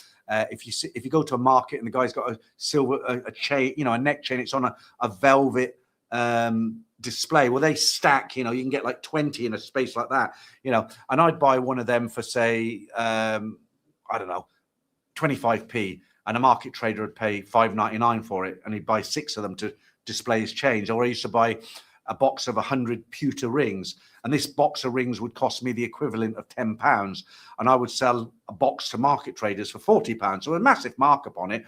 And I used to buy various things from Chinatown, and what I used to do, I used to air freight them, and it was a half a ton at a time. So I'd go on a Sunday, I'd start shopping on a Monday, I'd be done every day by 4 p.m. so I could have the night out, and then I always made sure I was done on a Saturday lunchtime, because I always flew back on the Monday, so that way I knew I had Saturday night to let my hair done, all day Sunday to recover and have a good Sunday roast, and then I'd fly Monday. And at the time, what was my budget back then? I had 15,000. It was 5, or was it 10? I used to buy £5,000 worth of stock, and then it was 10. So I used to buy £5,000 worth of stock. It cost me £2,000 to ship it directly to my house. I'd arrive on a Monday, it'd be on my drive on a Wednesday afternoon. It was that good. So that's 7,000, and then it kept me. And then the other 3,000 was for my hotel, food, and entertainment. And I was only there for like 7 days, 8 days. So £3,000. If I got a decent budget hotel, it was okay. And that was my excuse to come to Thailand. So I was making. The 15 was what I turned over. So I used to have a 5 profit. So what I used to do, 10 would be invested. Over the period of about a month and a half, I'd make 5,000 clear profit. Okay. And then I'd have the 10 to do it again. And I did that for about a year. It was very successful. And then the Chinese started selling this crap from China. And in the end, the stuff that I was buying from Sampeng, it would be cheaper for me to buy it directly on eBay from a Chinese person and have it sent to me than I could if I went and bought it wholesale. And of course, what that meant is it ripped the bottom out of the market, because anybody else could do that as well. So that was my excuse to come to Thailand every couple of months. And I did that for a year or so. And the whole point of that long story was that when I used to come here for a week, it was exciting. The plane had touched down at 3:30 in the old Dong Muang airport. I'd come out, the heat had hit me, and I'm like, yeah, I'm in Thailand again. The smell, you look at all the Thai people in the airport, it was great. And then you jump in that taxi who wanted to rip you off, because there was no Skylink into Makassar. You had to take a taxi or a bus. And then I used to stay at that time in the, right at the end of Soi 4, they used to call it was called the Nana Thai Suites. I mean, it wasn't no suites. It's still there. And I used to stay there. I'd dump my bags down and have a quick wash and dry and use a lavatory. And in those days I smoked, so I'd be smoking constantly because I hadn't had a cigarette for 12 hours. And then it was straight down to Nana Plaza about 5 o'clock. And then in those days they didn't have Stumble Inn or the corner bar they had. And where the broccoli shop is on the other side, there used to be a bar there called Lucky Luke's. That was one of the only bars that stayed open all day. So you had that excitement, when you arrived, it was like, yeah, rush down to Nana Plaza. And every night it was Nana Plaza, Soy Cowboy, Therme coffee shop, you know, and then I used to have to get up. It was quite difficult actually. But when you live here, that kind of goes, you lose all that, you know, you get into a routine like you're doing wherever you come from, the UK, Australia, wherever. You have your routine. It's still nicer living here than in the UK. We've got the weather. It's relatively cheap. I can eat out a lot. I'm with a nice Thai girl who's 18 years younger than me, who really cares for me. So what I'm trying to say to you, the whole point of this very, very long story is, if you are planning to retire out here, it's not going to be like it is for you when you come out here on vacation. Maybe the first 3 to 6 months, but you will settle down. Okay. Right. Okay. A park home. Okay, Pete, I think you put pack home in the other one. So basically you're in a static, I know it makes it sound less than what it is, but it's a static caravan, isn't it? One of those, yeah, pack home. Right, thank you for letting me know. Gary, how long will you keep the injections going? I have been trying to lose weight. It is very slow, 3 kg over 6 weeks. So, Gary, in answer to your question, what I do is I buy the 5 milligrams, but I only take 2.5 milligrams, which means I do get the munchies quite often. It doesn't work 100%. At the moment, one pen cost me 15,000 baht here in Hua Hin, but I get 8 weeks supply out of it. I'm probably going to buy another one because I haven't been strictly dieting. Like I mentioned last time, I've got my own system. So what I try to do, I don't eat anything in the day, nothing until about 1 o'clock. Okay. And then I don't get hungry because I'm on the injection in the day. It seems to work very well in the daytime, not as well at night. So I don't get hungry in the day. I don't eat. I wake up, I have a couple of cups of tea. I don't have any, nothing to eat until about 1 o'clock. My 1 o'clock meal, I tend to eat what I want to. If I want to have a bacon sandwich, or I want to have, you know, a bit of fish or something, cod or beans on toast, that's when I'll have it at lunchtime. And then in the evening, I try and go light. You know, I'll have something like one of my homemade soups. I make my own soup. It's all, no carbohydrates in it. It's kind of like whole onions, leeks, carrots, mushrooms, a little bit of chicken chopped up in there for the protein. Very, very healthy. And then I won't have anything from that time all the way around to the next day. Now, the reason the weight isn't flying off me is because I still drink beer. I like to drink beer. I know it's terrible. I know it's got calories, but I enjoy 2 large changs at 6 o'clock every day. Sometimes I'll only have one, but at the end of the day, I like to sit down either in a restaurant and have a nice meal, Thai meal, or I'll sit at the back here when it starts to cool down and I'll have a nice glass of chang. And so that doesn't help. And I think in the last 5 weeks I've been, I got caught out twice. The other day, my girlfriend buys these nachos. I told her not to buy them. And it was 11 o'clock at night, and I was thinking about these nachos. I'd had a bit of whiskey. I put these nachos on a plate, put cheese all over them in the microwave. They were delicious. I woke up in the morning and thought, what an idiot. You pay 15,000 for a penny. You've just put probably 1,000 calories in your body. So you do slip up sometimes. But right, let's answer your question. So you said, how much have I lost? So this Monday, I'll be 6 weeks on it. Okay. I started off at 108. Now, I weigh myself in the morning, okay? You're always about a kilo heavier in the daytime. So I weighed myself first thing in the morning. After I've been to the loo, I've had nothing to eat or drink, okay? So 6 weeks ago, I was 108.8 kilos. So 108 kilos and 80, nearly 109 kilos. So I weighed myself yesterday, just out of curiosity. And yesterday I was 103.80. So 4, 5, 6, 7, 8. So I've lost 5 kilos, okay? But in actual reality, if I weighed myself at 6 p.m. tonight, I would have lost 4 kilos. So 5 kilos in 6 weeks isn't bad. If I hadn't had the beer, I'd probably be on 7 kilos. So I'm going to keep it going. I'm not in a hurry to lose it. If it keeps going down, I think you can notice in my face, because of this software, it makes my hair go in. My hair, it's actually out more than this. But I think you can see if you look at some, my face a few weeks ago, it was much worse, but it's still a long way to go. I teased my girlfriend. I say, look, I'm going to go in for surgery. And she says, what for? I said, I'm going to have this lifted here. Look, I'm going to be really handsome when this is done. All the girls are going to like me. And of course it's nonsense, but she goes crazy. Okay. Yusuf. Hi, Peter from Cape Town, South Africa, enjoying the chat. Thank you, Yusuf. Big Tings. Hi, Pete. How are you doing, mate? I'm doing great. Thank you for visiting me in the stream this afternoon.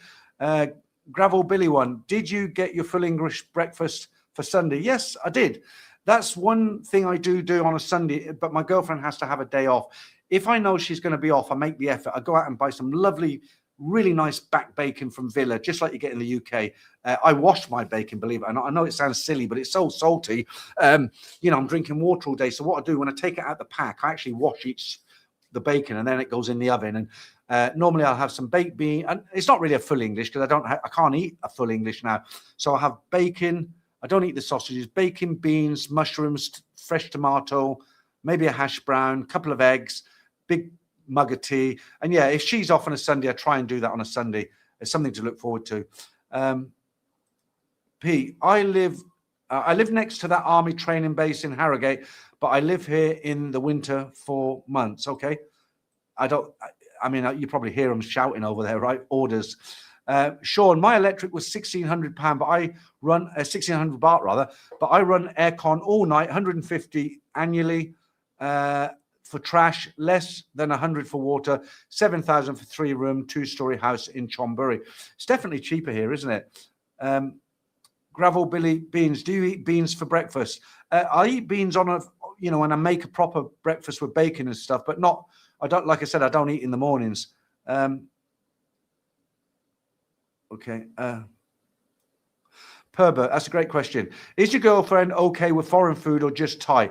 I had a friend in Bangkok who was going out with a girl from Isan, and it was terrible for him. He's finished with her now. She wouldn't even eat regular Thai food. It had to be Isan food because Isan food is different to regular Thai food. It is different, quite a lot different. It's Thai food, but it's Isan food. And it was terrible. I'm so lucky. My girlfriend eats absolutely everything. And I mean everything. If I say, where do you want to go to eat? She says, I'll just follow you, whatever you want. I'm like, come on. I said, you got a brain, choose somewhere. Where would you go? I had this problem with my wife. She'd say the same thing. And I'd say, right, imagine I'm not here and you had to choose. Would you go foreign food?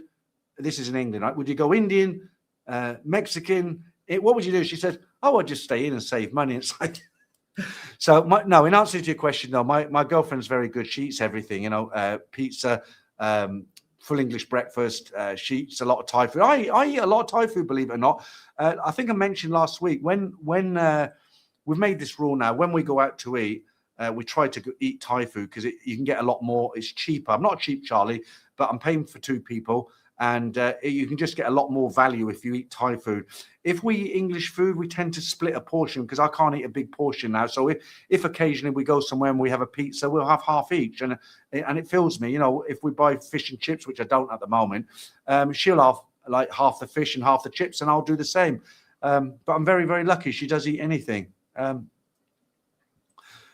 Some Gabe, I'm American, but in my culture, if anyone is remotely the same age as your parents, then you call them uncle or auntie. Okay. One thing that used to get me about the Americans, and it's very normal in America, and I'm not criticizing, I'm just saying, I've met American guys in Thailand for years, and it's really strange for me when they say, how are you, sir? They're calling me sir, because in the UK, we only call like people who are in a certain status, sir. So like our teacher or our headmaster or our employer, or maybe in the old days a policeman or a judge, something like that. But for the Americans, it's I suppose for us it's like, for the Thais, it's like saying Kun Peter instead of just Peter. And sometimes I feel a bit with Americans, especially if the guy's a young American, like he might be 28, and he'll write to me and say, how are you, sir? And it's like, it's kind of strange, but I do get it. I get it. I'm guessing the same age as your daughter's, 97. Okay, I'm not sure what that means. Gravel Billy, not a bottle of scotch, no. Travel Gamer, I'm joining the army. Thai wife isn't too happy about that. Oh, yeah, I can. The thing I've learned about Thai women, they don't really do good on their own, do they? They like to be with people. Yoz, how you doing, mate? Good day, Peter. Looking forward to the puppy drama. Only kidding. Looks a cute puppy. If anybody came in late and they want to see the dog, let me know and I'll stick the video up again. It's only a minute long. Gravel Billy, do you have any pictures you can post you had when you had tats? No, I got rid of them in 1995. So when I was young, I got, it was this thing in the late 70s, early 80s. The lads, the guys, we got tattoos, and I had, I don't know if you can see that. I got it removed there. I had one there. I had one there. You can't even see it now. I had one there.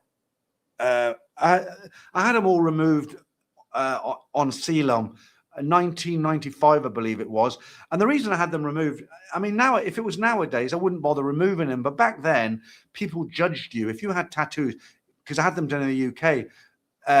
But in Asia, people kind of looked at like you must be kind of dodgy. You're either a gang member or you're a thief or something. And in the end, it made me feel so uncomfortable the way Thais used to kind of look at me. Like, you know, when you avoid somebody, you see someone, you try not to look at them or make eye contact. It was almost like that. And I didn't like it. So I went and had them all removed and, took the problem away. But nowadays it's like, even the girls have got flipping tattoos now, haven't they? My daughters had a tattoo each. And I said to them, you'll regret it, honestly. And my eldest daughter, she had a big tattoo of a Buddha's head on the top of her leg. And I said, you shouldn't have done that, Anyway, she had it removed. It's so easy to get them removed now, even in the UK. Joy, I'm going to Thailand on Monday. Not sure whether to go to Pattaya or head north. Depends what you want to do. If you want the party lifestyle, the girls, the late nights and everything, Pattaya is definitely the place. If you want to see a bit of Thailand and not really stay too long in a tourist area, then travel north and see the real Thailand. Meow, I will be visiting Hua Hin for the first time in August this year. Is there any nice places to stay with an 11-year-old boy? Yeah, there's lots of places. You try and get a hotel that's located pretty close to the Hilton Hotel, because then you'll be in the center of town. And where the Hilton Hotel is, there's a lot of streets there with lots of little cute restaurants and bars and stuff. Failing that, try to get one on Soi 94, because again, you're in the center of town. There's a big night market called Bangkok. That means my father's house. And they have dancing girls, all dressed in frilly bits and pieces. They have live band, which is really loud. They have the dancing girls come out. You've got food counters all the way around, not just Thai food. You can get Indian, Mexican. They do pizzas, and it's a good night out. So somewhere near on Soi 94 or somewhere near the Hilton. Go on to Agoda, Agoda, Agoda booking, and go to hotels, because most of the hotels here use Agoda. The only thing I'd say to you is take the address of the hotel and put it into Google Maps yourself so you can see where exactly it is. That's another thing for the guy who's house hunting when he comes down here. Be very careful, because when you look on estate agents' websites, what they do, though, if it's in Bangkok, it says walking distance to the BTS. They'll put the pin for the apartment, and then right next to it is the BTS. But if you take that address and actually put it into Google Maps, you'll see it's a 20-minute walk. So it's not like that. It's like that. That's a top tip there. Right. Gravel Billy, I don't ever plan to go to Thailand. Okay, it's strange you're on a live stream called Thailand Bound then, but good to have you in anyway. Thank you. I won't read that next one out because I won't be able to get through the door. My head will be big, Chomeri, Thailand, but before leaving full-time here, how difficult was the post-Thailand depression when you got back in the UK? I didn't get depression when I left Thailand. I tell you what, when it used to really get me down, and I mean really get me down.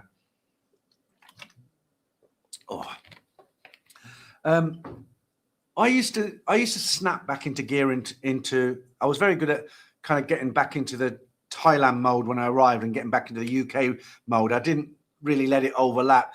The time that was, I'll use the word depressing, but it wasn't depressing. I just felt low and, oh God, here we go. The time I used to get depressed.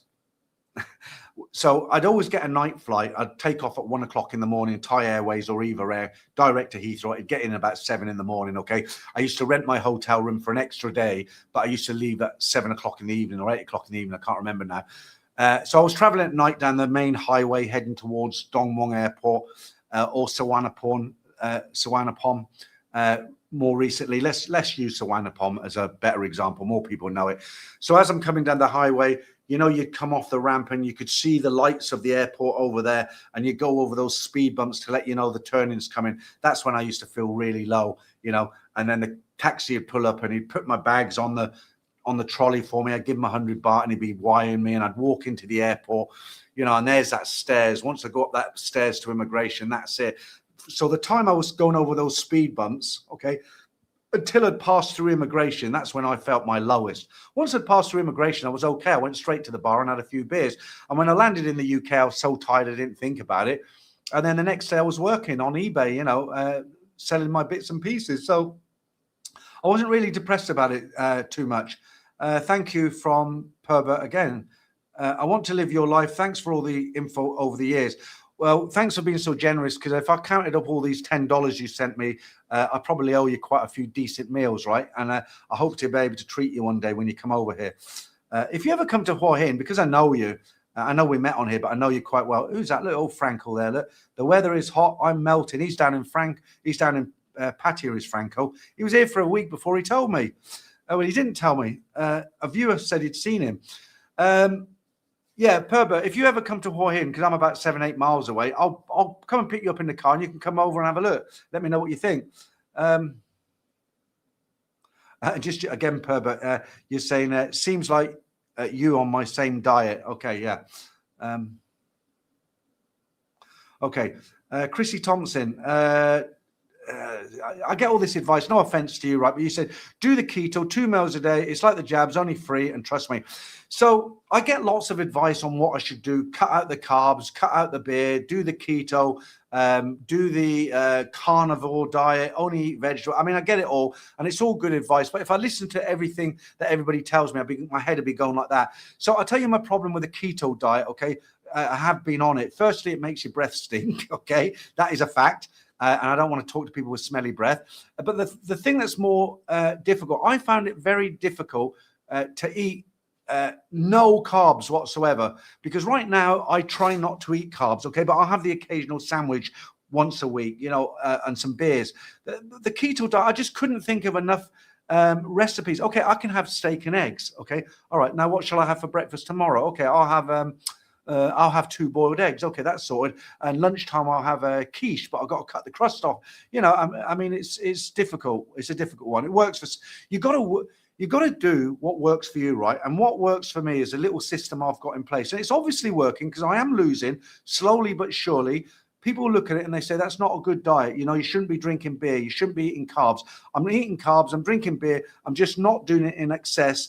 And after dinner time, I'm trying my best not to eat anything until lunchtime the next day. I drink a lot of water. I walk in the evenings, although I was saying that I haven't done it for a week because I've been busy doing other things.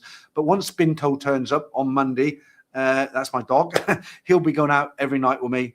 I was a bit concerned about the soy dogs, but I've learned since, because I've done it on a trial, when the soy dogs come at you, even a pack of them, you have a stick with you. You don't have to hit them. You just hold it up. And there's one dog that's really ferocious, that he comes right up near me, but not too close, but he's really growling like he's going to snap at me. He's the biggest coward of them all, because what I did, I put the stick up and I stamped forward like that, and he actually ran. You know, he's still barking at me, but he's running. You know, so I'm going to take him out on my route. I've got a 45-minute walk. I won't be doing what one guy does. There's a Thai guy who's got a German Shepherd, and what he does, he puts the German Shepherd in one hand and he drives his scooter on the other, because it's a quiet few soys, right? And he goes racing up. This poor old German Shepherd's galloping along the soy. He turns the bike round, he does the other way. I mean, I've bought one of those extendable leads, you know, so the dog can kind of wander off walk more than I do. Okay.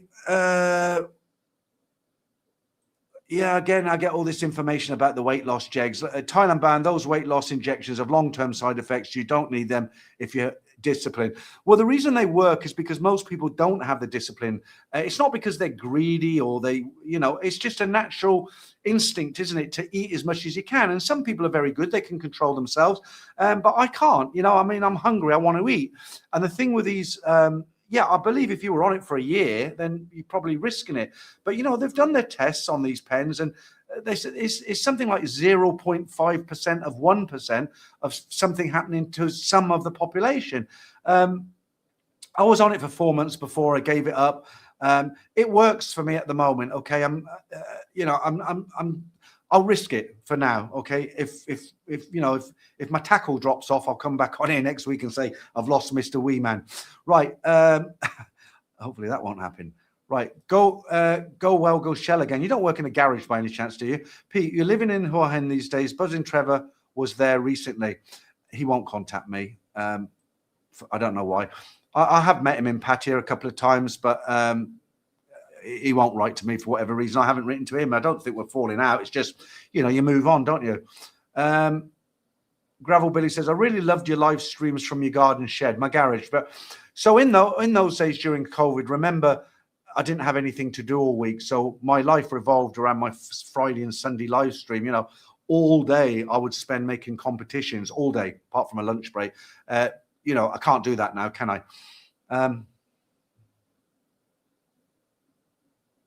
Yeah, that's big news. That is. Thailand.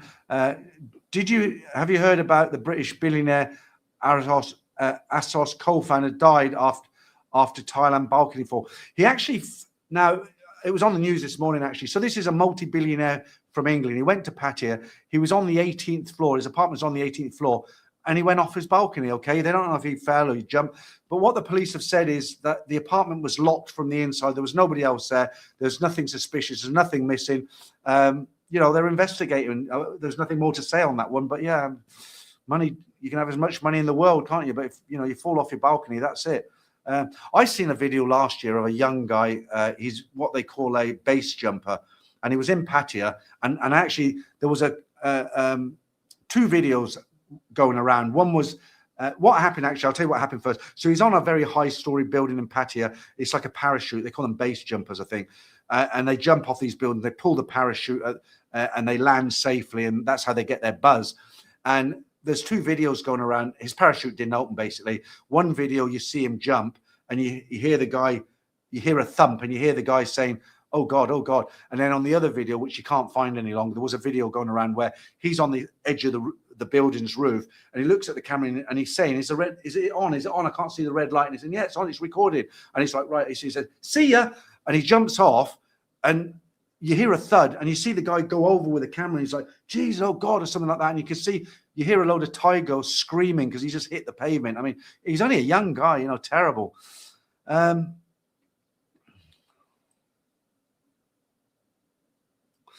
Pravel, that is a very that's genuine what you're saying, because when I lost 20 kilos, you know, just after COVID, I starved myself basically. I'm only down 5 kilos now. But when I went down, I think it was 19 to be exact, I was calling my friend Simon, like, "Jesus," and I'm like, "What's up?" He says, "Wow," he says, "You look really old now since the last time I seen you." I said, "You only seen me 2 months ago or a month ago." He says, "Yeah, but he says, "God, you know, you've lost that weight fast." And you know, you get a lot of lines and you look older, but you know, you've got to think to yourself, you know, what's more important, your health or your looks. You know, when you're getting on a bit, you know, you want as highest chance as possible at not having a heart attack or a stroke, right? Sean says beans are funny for breakfast. I'm an American. I tell you what was funny for breakfast for me when I was in America. I was in a place called where was it? It was before the floods. Oh God, it's gone now. What do they call it? Big area where they had Hurricane Katrina, New Orleans. Okay, I'm in New Orleans. I'd been to Harrods Casino because I used to like gambling in those days. Not madly, but you know, a little bit of blackjack. I was with some American friends, and we were sitting down, putting our order in for breakfast, and the waitress was there, and they ordered theirs and something different to me, and I ordered mine, and the waitress said to me, "Do you want grits with that, honey?" And I was like, what? I thought she said grit, you know, like off the grass. She said, "Do you want grits with that, honey?" And I said, I was a bit embarrassed to say I don't know what it is, but luckily my American friend knew. He got the message, and he says, "Do you want?" And he's described it as the worst kind of thing you could have for breakfast. I said, "No, I don't want any grits, thank you." The other thing that amazed me about America, I've been 3 times in the 90s, was I remember I was in Las Vegas, and in those days, I know it's completely different now, but in those days, a lot of the casinos did really fantastic value on the buffets. You could go, when I was there, you could go into the Stardust, and you could have an all you eat buffet. It was like $1.99, or it could have even been 99 cents. I can't remember. But the idea is you go to that hotel, then you gamble. I think that it's expensive now. But I remember there were 2. Now I've got to be careful I say this, or I'll get collared again. Two there was 2 very large ladies of color. Okay, I hope I've said that politically correctly. Okay, so I took my breakfast, a full breakfast where I couldn't eat any more. It was bacon, eggs, bit of toast, coffee, sausage, you know what we eat, right? And regular, and that was me. It's like, I don't need any lunch. I'm going straight through to dinner. And these 2 women, I'm not exaggerating, they had plates that were like serving plates, you know, like you put a turkey on in the middle of the table. And in America, they have French fries on the buffet for breakfast, right? French fries, chips for the English. And these women came back, and honest to God, the food they had on their plates, I'm trying to say it without exaggerating, okay? The food they had on their plates, if you had a gun at my head and you said, if you don't finish that, you're going to get shot, I'd be dead. There's no way. I mean, there was enough food on that plate, I'd say, to feed 4 to 6 regular people well, okay? And you know what? They ate it all. And not only that, they went back for seconds. I couldn't believe it. I was actually lost for words. Unbelievable. I'm not taking the mickey, Sean. I'm just saying that's what I've seen. Grits. So that's a good question. Does your girlfriend eat beef? Well, you know, in the Buddhist religion, they're not really eating beef, are they? I don't know if it's part of the religion. So one time when she was working at the hospital in Sapang Kwai in Bangkok, I used to cook a lot more than I do here. And I'd say, what do you want for dinner when you get home? I played mother because she'd work late. And, you know, by 7, I had nothing to do. I had my walking bench kitty. So I used to cook. So she said, oh, can you cook me something like Farang food? And all right. And so I cooked a spaghetti bolognese, you know, the old spag bowl. That's the easiest thing to cook, isn't it? Really good quality meat. And you know what? She ate all of the noodles, all of the spaghetti, and she left the beef. And I said, why have you left the beef? The beef is the most delicious and expensive part. You've eaten the cheap noodles. You just, you know, didn't really explain it. And I found out later it was a kind of a religious thing, but she's kind of changed now because she's still very religious. We've got a spirit house in the lounge, which she, you know, goes and does that to every night. And wise. And but she does eat beef now, you know, and it's only recently that I found out that the reason she didn't eat beef was, you know, we make a joke of it now because we've got, you know, we drive around here, you see cows grazing, you know, and I'm like, hey up. Brian, Peter, I enjoy the Saturday live stream because it contains chat about lots of different subjects. Don't I on a Sunday then? What? I mean, you can criticize me, I don't mind. Have you had an English wife? Says Grave Billy Boy. I got married to an English woman who was 28 when I was 18. And I think at the time, looking back, I kind of seen her as a little bit of a mother figure because I was in care a lot of the time. I'm not looking for sympathy. I'm just saying how it was. My adopted father, I was adopted, right? My adopted father died at 47 from a heart attack. I was 9 at the time. I heard him thud. I was off school with the measles. And I had a younger sister and an older brother, not blood related, all adopted. And because my mother couldn't cope with 3 kids, they suggested put one into care. And I just happened to be the one that went into care. And what was the question again? I was lost.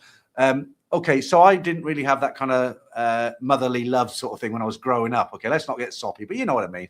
And I met this woman who was 28 and, you know, kind of fell in love with her. But I think it was more of a motherly thing because she used to really look after me and cuddle me and all this. And I got married to her and she turned out to be a real bitch. Had sex with one of my best friends. And that was it. 6 months. I threw all her clothes out the window. You could get away with that back in the day. And then I married my Korean wife. I was with her for 33 years. And, you know, that the rest was history. I keep saying to my one of the best jokes I can tell over and over and over, which always gets a laugh from Thai girl, her girlfriends. She's got a few friends now, but one of the jokes I can repeat, which always gets a really hysterical laugh from her Thai friends. I say, if they speak English, you know, it doesn't sound the same in Thai, right? So I say in English, I say, oh, you know, I'm older than her, but she's 48. I said, but anyway, I've already told her when she gets to 50, I'm going to exchange her for 2 25-year-olds, you know, and that always puts a smile on Thai girls' faces. The best advice is a young wife. My girlfriend's she's not really young, is she? She's 18 years younger than me, but I mean, hopefully, I mean, I'm gambling that she'll look after me when I'm older. I hope so. Anyway, 2 large changs a day is quite a lot of carbs, and I wouldn't be able to resist a snack after that. That's the hard thing. Sometimes I have 3 bottles. Sometimes I only have 1. But if you average it out, it's about 600 calories. A large bottle is about 300 and something calories. But I just like having a beer at the end of the day, you know. But you're right. When you drink, you get a real appetite. Donnie, get a treadmill. I've done it. I can't even hack a gym. I've got a gym 2 miles away. It took me 10 minutes to get to on my scooter. You don't have to join for a year. You can join monthly. I think it's 1,600 baht a month. I just get bored. I don't stick to it, you know. Like on a running machine, just, you know, even with headphones, I just can't handle it. I find it so boring. That's why I like to go outside and walk. You know, at 5:30, 6 o'clock, the sun's gone down. It's a bit cooler. I've got to walk through the soils that takes me to the highway. There and back is 45 minutes. I can take Bintle the dog with me. Okay, I've got an excuse to do it every day now because Shiba Inus, this Japanese dog, they're a creature habit. If you take them every night at 5:30, and then one day 5:30 you don't take them, they sit at the door waiting for you and making noises. So I like walking outside. It's interesting, and I can make little videos for Facebook when I'm out on my walks. Herbert, great stream. How you keep it going talking? It's a skill. Thank you very much. Big mouth, right? No, but I'm going on the comments on. I'm answering questions. So if I didn't have any more comments, I would have to sign off because I don't know what else to talk about now. I've got to think of new stuff for Sunday. Grave Billy one. So what does soy mean? So soy basically means street. There's certain Thai words here that you'll find out foreigners who come here, for some reason, they always use even if they don't speak any Thai, there's certain words they always say in Thai. And I did it when I couldn't speak any Thai. And those words tend to be soy, oh, my soy's over there. Even though they don't speak any Thai, instead of saying I live in that street, they'll say, oh, I live in that soy down there. And the other word they say is farang, which means foreigner. So when foreigners are talking to other foreigners and something happens, they'll say, oh, was it a Thai or a farang? And it's just the certain words that foreigners here use as the Thai words, Yeah,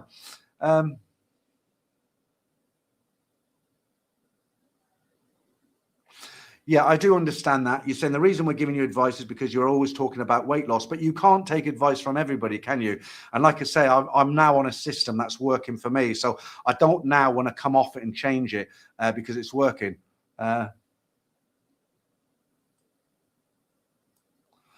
Yeah, I didn't say that. I didn't say Buzzin wasn't talking to me. What I said is I haven't met him for a couple of years. I've got no reason to write to him. He's got no reason to write to me. If I bumped into him in Patchy, I'm sure he'd say hello, as I would him. But, you find that with a lot of YouTubers here in Thailand. There's some that love doing these get-togethers, and every Friday or a Sunday they'll do a video where there's a dozen of them all drinking in some bar. And then there's other guys like me who just keep themselves to themselves. And, I've done, during COVID, I did interviews with the YouTube. I'm trying to get, that Dave, Irish Dave from Alpha Omega occasionally. I'm trying to get him to do a live stream with me because he's a character, isn't he? And we can talk about being expats here, and it's more, there's two people we can bounce off each other.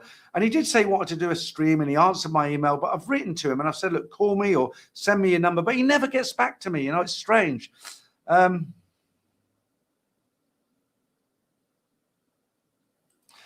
It's Pattaya. It's always been like that. It's famous for people flying. They've even got a name for it. It's called the Pattaya Flying Club. Okay, 199 Buffett in the Stardust. David, Peter, I'm a professional person who had to lose weight to do my job. Double your walk time. I could do it, I suppose, but I've only got. The problem is living in a village like this. There's only one route I can do that. I mean, there are soy dogs. Like when I come out of my house, there's one on that side of the road, and there's 4 in a yard there, but I can deal with them because they know me now. And then I can go quite a long way before I come to another 4 that belong to a house, but they're okay with me now. They just kind of look at me as I go by. Then near the end of my walk, there's a couple who used to bark, but they don't now. But they're very territorial, these dogs, And I'm just thinking when I take Binto out, he's a new dog and they might get very aggressive, so I've got to be really careful. I bought a harness for him rather than a collar, but I won't be taking him out now. He's only 4 months old. Thank you, Harry. I appreciate that. Mark, morning, Peter. Booked a flight for the 6th of March, 720 direct. That's Thai Airways, not bad deal. That's a good deal. My daughters have booked to come out in November and they're on Qatar Air. That stops in the Middle East. And what did I pay? I paid £1,800 for those tickets, and they might not be coming now because we had a massive row the other day, and they're not talking to me now. But November's a long way off, isn't it? So we'll see. Okay, Gravel. Okay, so firstly, she's not my wife. She's my girlfriend, and secondly, there could be a joke in there. I'm not sure, but she does eat meat. Wow, I never knew you were adopted. Well, it's not the sort of information you kind of give out on a live stream, really, is it? You go on a live stream to try and, to talk about Thailand, to tell people what's going on here. Is it hot? Is it cold? Where's the best places to drink? You don't really come on and say, hey, I was adopted. No, I mean, really, really quickly. But the story for me is my mother was Irish. She came from a small town called Kakudi. No, was that the area? Attai.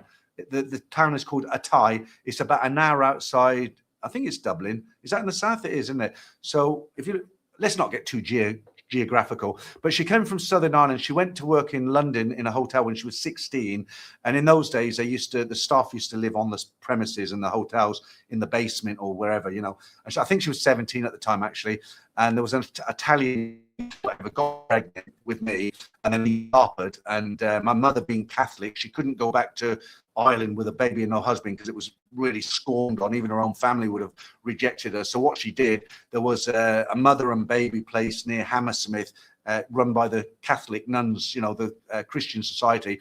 So what she did is, when I was 3 months old, she had me in this, I'm just trying to go from memory now, she had me in this kind of mother and baby hostel run by the church, and she was with me for about 2 or 3 months.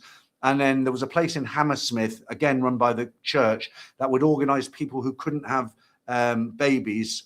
They could adopt from this place. And what would happen is my mother took me to Hammersmith, and then they'd go into an office, hand me over with my blankets and all the rest of it to the nuns, and then my real mother left, and then behind a door, the adoptive parents would come out. They had to pay about £100 back in 1960 as not compensation, as a donation, and they took me back on the train to Northamptonshire. You know, I was actually born in Haringey in London, but that's how it was in those days. And I actually traced my real mother when I was 50. She's got dementia now, but believe it or not, I always wondered about her. And from when I was 15, I found out I was adopted, and she was living in Haringey, which was only 70 miles away from where I was living in Northamptonshire. And I grew up not knowing that. And I managed to find her through the social services in the UK. Very, very good they are. And what they do, because they can't ring her up and say, hey, we found your son, because she might be married, she might have another family. And what they do, they have a special line that only mothers will ring that line in that office. So they know if that phone goes, it's a mother. And what they do, they traced her actually, because she'd lived in the same house for 50 years, 60 years. She'd bought it in Haringey, and they write her a letter, and it's kind of coded. It's very, very good what they did. So they wrote her a letter and said they got a real name, and they said something along the lines of, oh, somebody you used to know who you met on the 8th, when my birthday was, in 1960, has been in touch with us and would very much like to meet you. Are you open to a phone call from this person? So if the woman remarried and the husband opened the envelope, she could say, oh yeah, that was my friend Jenny. I haven't seen her for years, you know. So that wouldn't cause any it wouldn't cause any problems. And then either the adoptive mother who signed the baby away would either say, oh no, that was in my past, like some mothers did, you know. They're like, oh no, I don't want to, you know, I've got a family now and I don't want to open up a can of worms. Luckily for me, my mother said yes. I was given her number. I called her. We had a bit of a chat on the phone. I went down and I met her. Took my wife and daughters down to meet her. We had walks on Hammersmith Common, not Hammersmith Common. I'm talking Hammersmith again, not Wimbledon Common. Not Wimbledon Common. What was the other one? Hampstead Heath. Okay. She's about 76, but very fit. She used to walk her dogs over there, and I never felt really close to her. You know, I used to call her by her first name, and she said to me one time, "Why don't you call me Mum?" And I said, "Look." Her name was Joan, actually. And I said, look, John, this is going to really upset you, but, you know, I have a mother who brought me up, and I can't have two mothers, and I can't suddenly stop thinking of her as my mother and you as, I know you're my birth mother. And it was quite emotional, actually, but I'm going to have to move on herself. Right. Let me get another bottle of water, because this one's running out. Oh.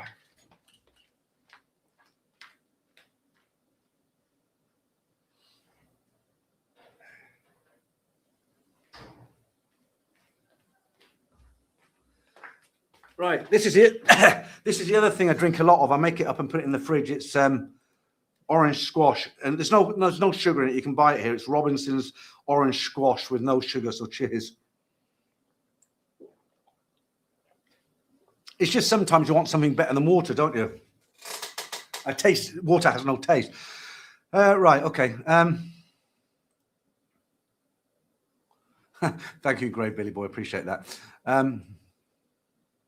You know, when you're on social media, you know, I do Facebook. I've just hit 65,000 followers.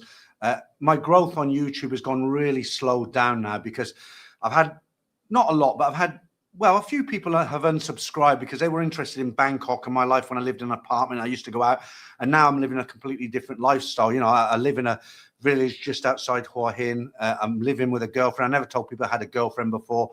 And so certain people, especially the Mongers, look at me in a way where, well, this isn't what I joined this YouTube channel for. So they've unsubscribed. But I've attracted a different kind of subscriber now, like guys who are thinking about retiring. But my YouTube growth has slowed down, but it's still increasing, but very slowly. I find my Facebook page is kind of growing rapidly. And the whole point of telling you that is because you do get a lot of crap off people. You know, there's people out there. I've done it when I've been drunk. You know, I've watched a guy's post on Facebook and I thought, what a wanker he is. And I've told him so. Don't do it now because I know how hurtful it can be. And you know, you have to take a lot of crap off people. So when people give you a compliment, it does kind of mean something. It's not just, you know, people at the other end of the camera, like me, for instance, say, "Oh, thanks very much. That's very kind of you." But there is some meaning in it, you know, because you get so much crap. It's not very often people say nice things. What other places besides Thailand do Brits retire to? Well, they're not that welcome in Europe anymore, are they? I've seen videos where they don't want them there. They can be pretty rude and brash, the British, you know. Spain has always been very popular. Ibiza, France, you know, some people do uphold houses in France. A lot of European destinations. Down here in Hua Hin, there's a very big Dutch, a lot of Dutch people down here, foreigners, guys, you know, who buy nice houses with villas with their Thai girlfriends. There are Americans and English and all the rest of it down here, but they're not the biggest population of expats out here. It's the Dutch. There's whole communities of Dutch. You see Dutch flags around, you know.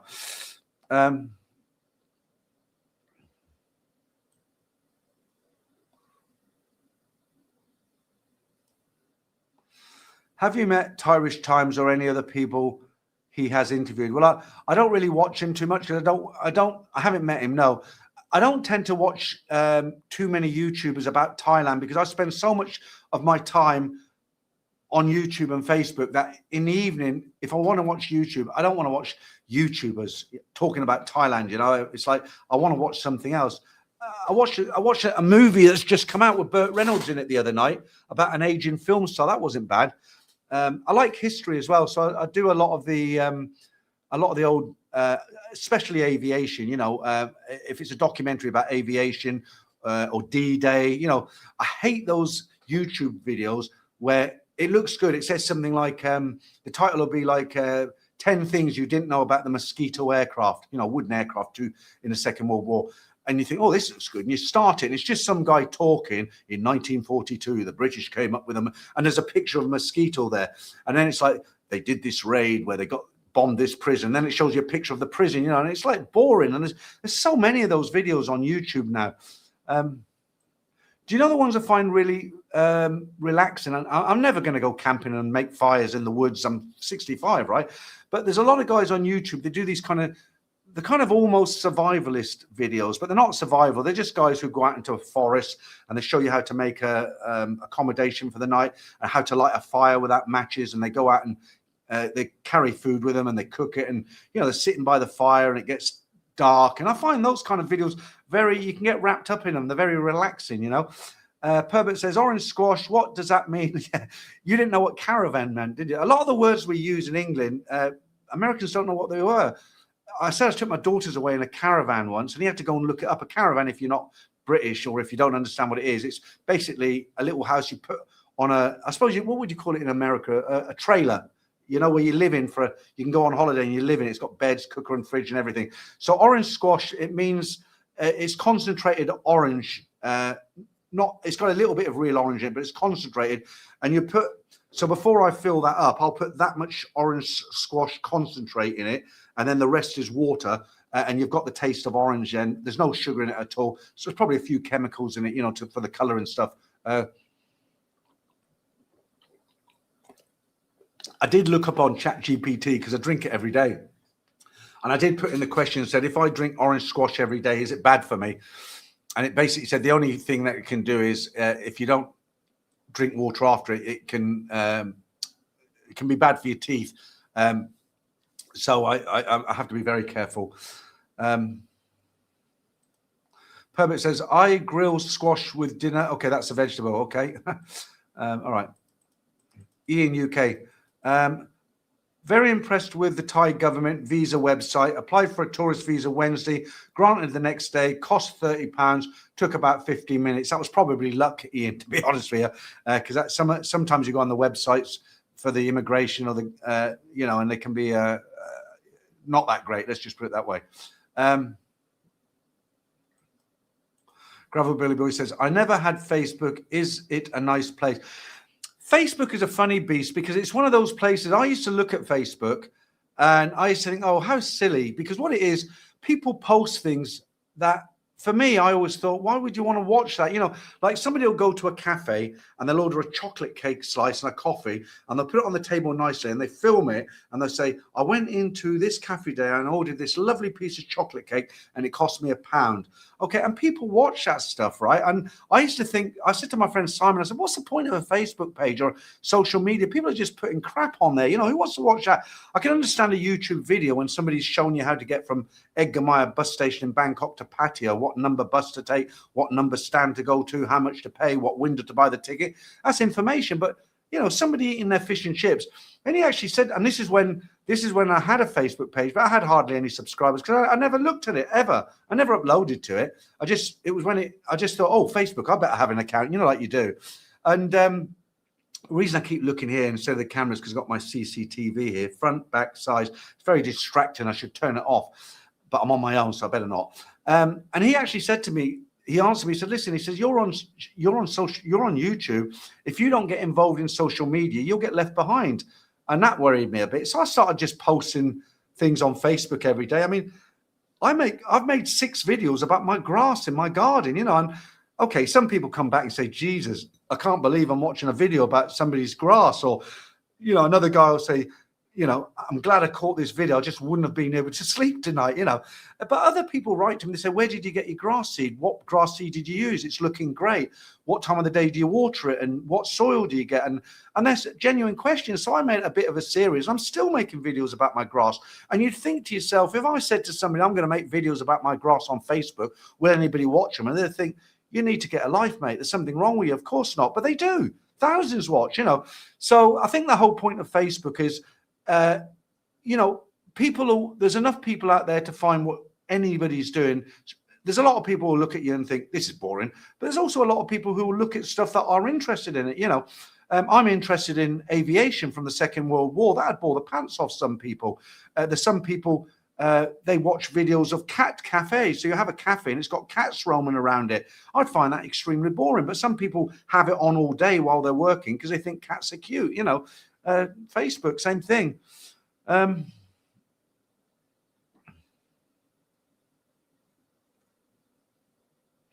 Okay. Camper van. Okay. We have them as well. I read a book before from England and I could not understand what wellies were. Well, Wellington boots. What would you call them? I suppose you'd call them gum boots, wouldn't you? Rubber boots for the rain. Rain in blood. Wow, you've been going a long time on this stream. I'll tell you the reason for that is because when I do the regular stream on a Sunday, I start at 8 p.m. So it's the end of the day. I'm already a bit tired. Okay. I've been running around all day. I start the stream at 8. I'm already on a downer. I don't mean mood wise. I mean, my body's on a downer, right? I have to be very strict and cut the stream off at 9:30 because I do a member stream at 9:45, and all those members are paying a small fee to be a member. Okay. So if I'm late or I don't start, a lot of them can say, oh, he's not on this week and he's going to go. So the reason I only stick to an hour and a half on the regular stream is because I've got to stop, have a 15-minute break to go to the loo and fill my water bottle, and then start the member stream. Now, the member stream doesn't end until 11 p.m. I can't take it longer than that because I'm physically whacked. I've been on a live stream for 3 hours, basically. It's 11 o'clock at night. I want to have a beer and relax a little bit. And normally when I finish a live stream on a Sunday, I don't sleep till about 2 a.m. once every 2 weeks, because what happens is when the stream finishes, I have to monetize a video. I have to shut everything down. I've got pillows behind me here that I have to put away because echo if I don't have the pillows there. I've got 4 pillows behind the camera. I've got to do a little bit of a little bit of answering comments and stuff. Then I'll go out and I'll watch a bit of TV. And but that's why on a Saturday afternoon, it's not always going to be this long. I mean, I plan to do an hour and a half most Saturdays. But if it's flowing, if enough people are here, there's 137 people in now. It's not the biggest audience in the world, but if there's enough people leaving questions and talking, and I've got something to talk about, I'm not tired. It's only 4 o'clock in the afternoon. Okay, if my girlfriend gets home, she finishes at 4. If I see her come through the gate, I'll finish, right? Because I want to spend time with her. But generally, she's not late. I might only go for 5 minutes more. I don't know. Let's see how it goes. Can anyone remember Dave's previous channel? He was forced to close. Apparently, it came out. He tried to. No, I can't. I'm not having that. Sorry. I don't know. I don't know why. I want to ask Dave that. Dave had a really good channel where he used to go to. He had a channel where he'd approach girls on the street who spoke good English. I don't know how he found them, and he'd ask some questions. It wasn't being a perv or anything like that. And that channel hit over 100,000 viewings, which is fabulous. You know, I mean, I've only got 75,000. I'm on my 6th year. I don't think I'll ever get to 100,000. But YouTube took it down, and I don't know why. And this is one of the things I wanted to ask Dave. I think I asked him in his email, and he didn't come back to me. So I don't know what the reason was. The fat gent, I will just say this in defense of Dave, okay? None of us are perfect. I've done things in my life that I've regretted, very much regretted. I think we all have. I think bringing up somebody's past all the time is not really positive. People have bad arguments with their partners, and they do things that they shouldn't do, and they regret it. It doesn't mean you're a bad person and you're going to do bad things for the rest of your life. My motto is look at the person now, not what they did 10 years ago, unless it was something very dreadful, you know. Hi, Paul Hoskins. We were talking about you on Sunday. We wondered where you were. We didn't see you in the stream on Sunday. Glad to see you're okay. Dutch Buddha, how you doing? Been gone for over 2 hours. Nice to see you in, though. Jason, we all love Thailand. Grave Billy, but I think we've all done that, haven't we? I think the first Airfix model I made, and for the American, well, you'll know what Airfix is, plastic models. I think I made a Spitfire, and there was more glue coming out of the seams. I was about 8. I was giving it 9, and there was more glue. Like you saw more glue on this. If this was a real plane, it wouldn't have flown because it would have been so heavy from glue. Yeah, I know it.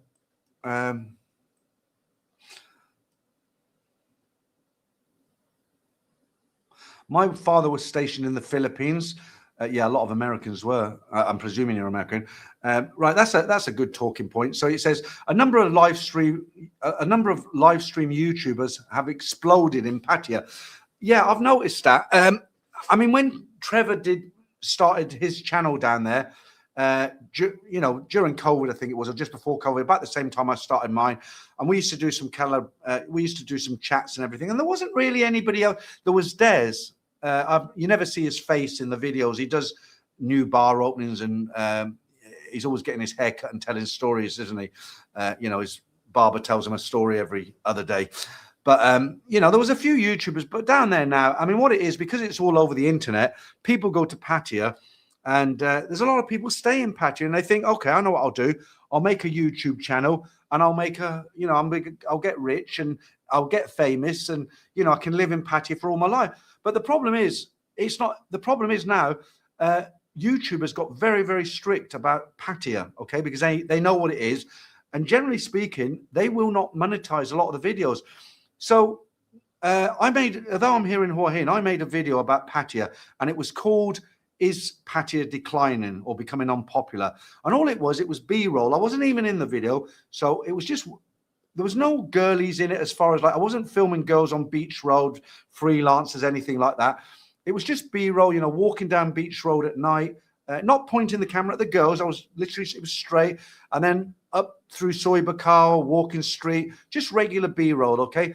And then over it, I was talking. I plugged the mic in, and I was giving my thoughts on what I thought about Pattaya. Is it declining? What countries from around the world are more popular there with the girls? And I like the Koreans and the Japanese. And I was just called it on the decline. So there's nothing, no girls on it like that. There was nothing bad. I didn't swear. There was nothing. I didn't break any rules, but YouTube, the video's still there, but YouTube demonetized it. And I looked into it, and what it is, YouTube just don't really want those sort of style videos, patio style videos. So I do know there's people down there that can't monetize their. I won't name names, but I know one guy in particular. He's actually very, very good. He's a young guy.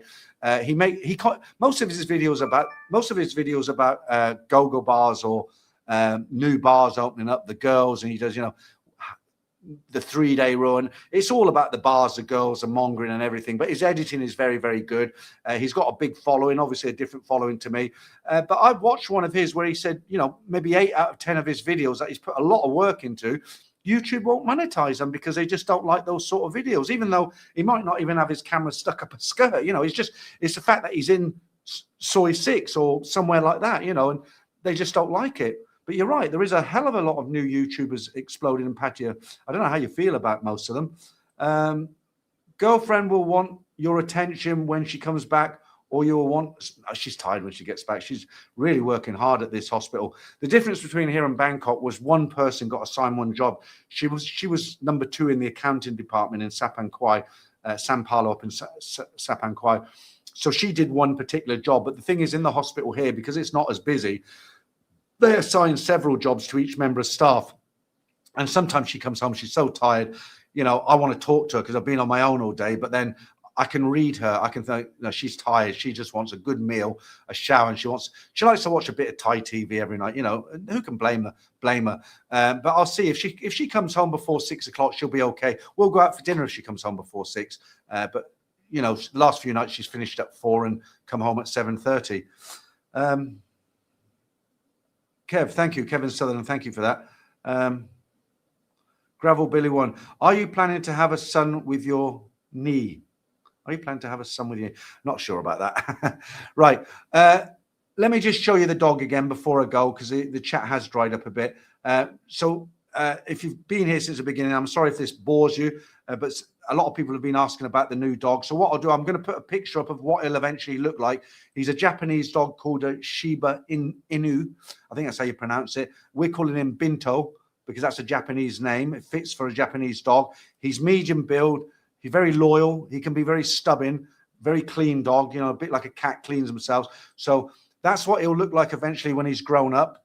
He's only 4 months old. I'm going to just play a little video that the dealer sent me. He's 4 months old at the moment. And this is what he looks like, and he's getting delivered on Monday. The guy holding Binto is the worker of the breeder, and the breeder's the one talking about. He's telling the dog in Thai, "Oh, you're going down to Hua Hin on Monday, okay?" เรียใหญ่เรียใหญ่เรียใหญ่เรียใหญ่จะไปเที่ยวหัวหินแล้วจะไปเที่ยวกับหัวหินแล้วว่ายังไงว่ายังไง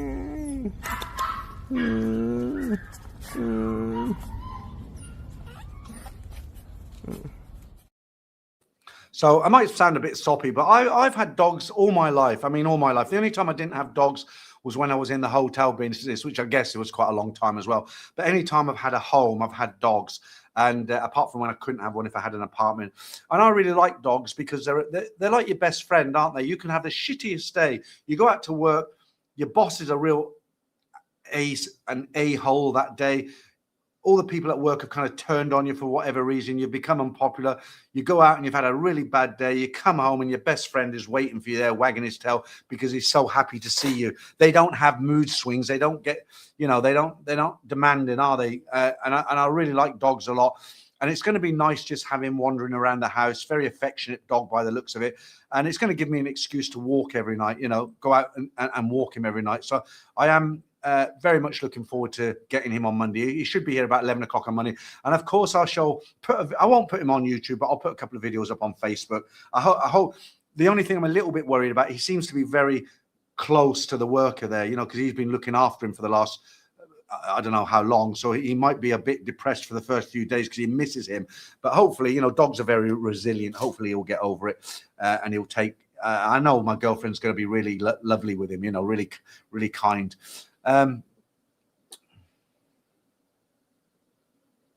Right, Kerry, hi. Hi, Peter. Really enjoy your house video. Can you tell me where you got your TV box what channels you've got, etc. Many thanks. So I got the TV box from Fortune Mall. It's on Rama 9. Okay, I can't tell you the name of the exact shop, but Fortune Town is a shop that sells all the electronics, selfie sticks, laptops, they repair things, memory cards and everything. The ground floor is a bit boring, but the next 2 floors are good.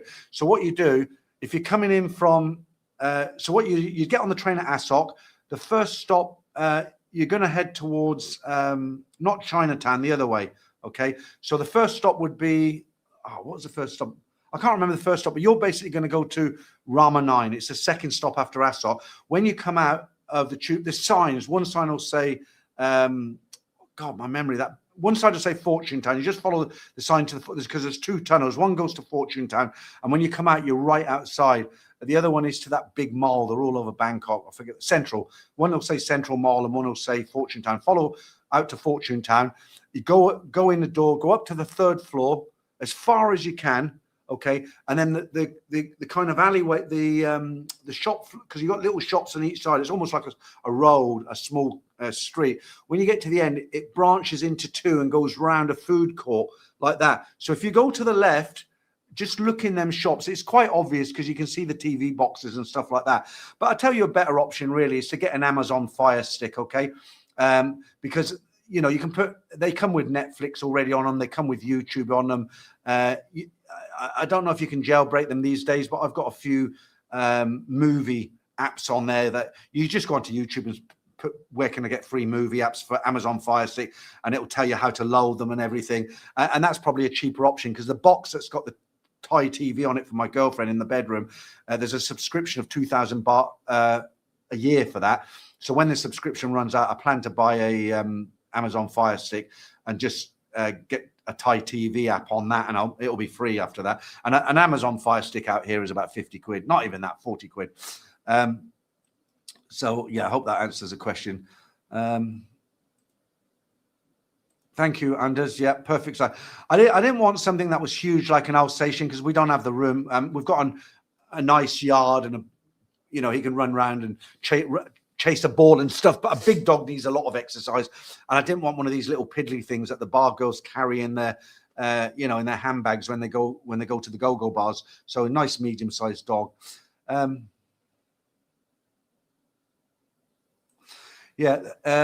Have the orb images on your outdoor cameras disappeared since you got your spirit house? Yeah, I haven't seen them since.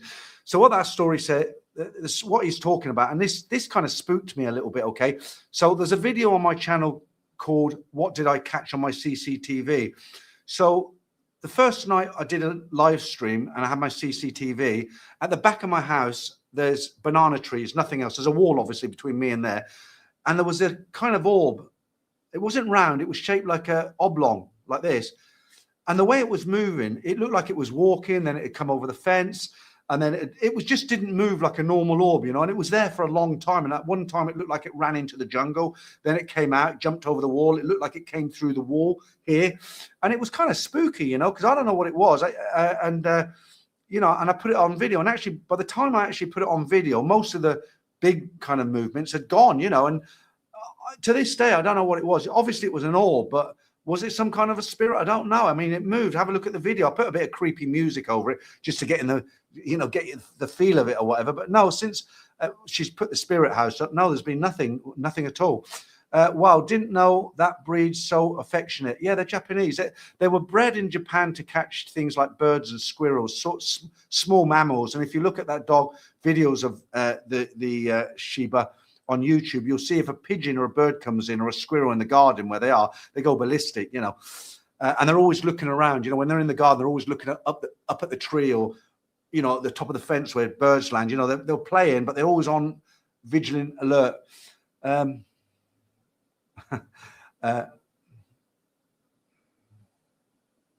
Okay, Ray, I just got back from volunteering at the LPGA. I don't know what that means, Ray. Sorry, I'm a bit thick like that. I figure I can work 4 days a year here in Pattaya. Okay, it's good to keep yourself busy. You don't want to be ending up in the bars all day. Thanks, George. Appreciate that. Thanks for being in. I suppose people come and go. I've been gone for over 2 hours now. I'm going to have to knock on the head soon, aren't Perbert, thanks for a great stream, but I'm 10 drinks in or 10 drinks out. I hope we meet again, Perbert, when you come to Thailand. Thank you, Gravel Billy One. Lots of compliments there. Ian UK, I'm going to find your grass videos when you finish this stream. I'm after grass seed suggestions for Thailand. It's more about showing you what the grass looks at. So I'll just tell you, if you want to get grass seeds and you're in Thailand, go on to Lazada. There's 2 grass. They're not really cheap. You can get a full liter of grass seed, ranging from about 700, 800 baht up to 1400 baht. The best ones to use is called Malaysian grass seed, and the other one is just I'm trying now is a Thai grass seed. Okay, so just go into Lazada, put Thai grass seed, and you'll see, and they'll deliver it with it comes within 3 days.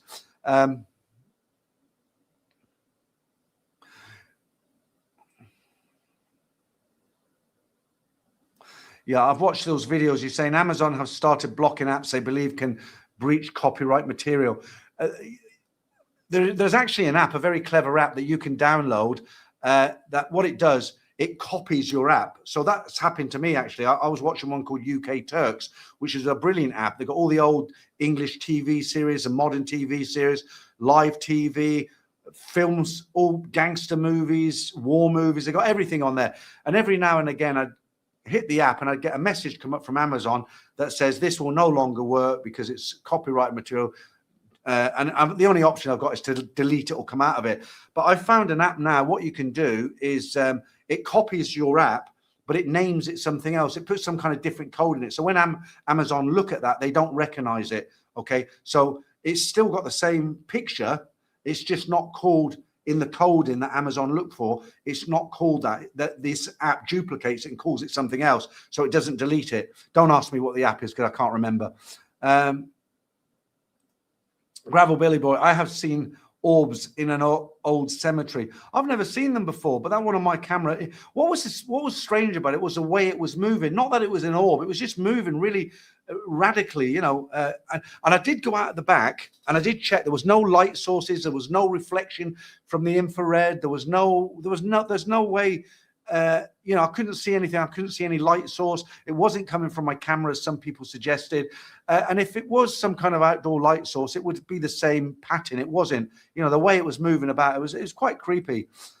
Ray Ross, ladies golf. Okay, thank you for that's hardly volunteering, is it? Going to ladies golf. Right, Ian, pressed enter by mistake. Amazon just blocked BTV on mine. Okay. Mine is still unblocked, but because of that app. The trick is you've got to duplicate the app before it gets blocked.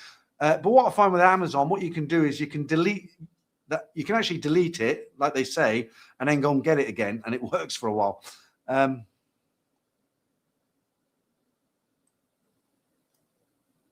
Farang Travels, how you doing? Nice to see you in. I'm nearly done, to be honest with you. 2.5 hours in.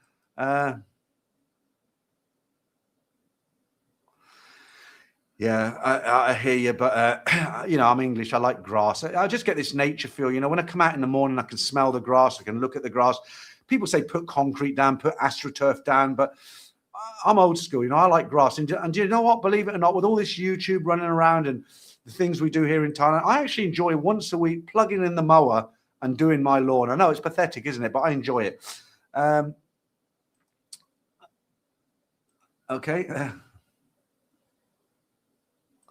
You're saying, yes, the light moves like an old flashlight, yet Bob, and weave. And when I yell, the light disappears and then came back closer. Okay. Right. I think we're there, guys. I'm, 2 hours, 23 minutes in. I've enjoyed it. I hope you've enjoyed it. And I got to sign off at some point. Remember, I'll be, there's no music going out or anything. Saturday stream. It's just click, I'm gone.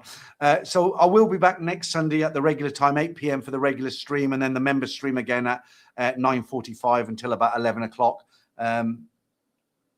One last one there. Someone's coming really late when I'm just about to end, but I'll read your comment out. Pat Tai, how you doing? Greetings, Peter. Thanks for showing us your Shiba. I can't even pronounce it probably, can I? Shiba Inu dog. As I wasn't mistaken, there is a brass statue of, I can't pronounce the word, Toko. It has a story behind it. Congrats on the new house. Thank you very much. And then one over there on Facebook, Andras, do you use anything to keep fire ants away. We don't really have a problem with them here.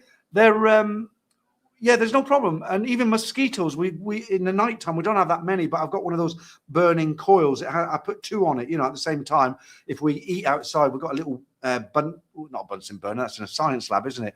We've got a single burner with a gas bottle that goes in it. And sometimes we like to sit outside and just cook some burgers in a frying pan, or, you know, sit outside with a cold chang until about 9 o'clock at night if we're not going out. Sometimes it's very hard to come back into the house when we've been sitting out there.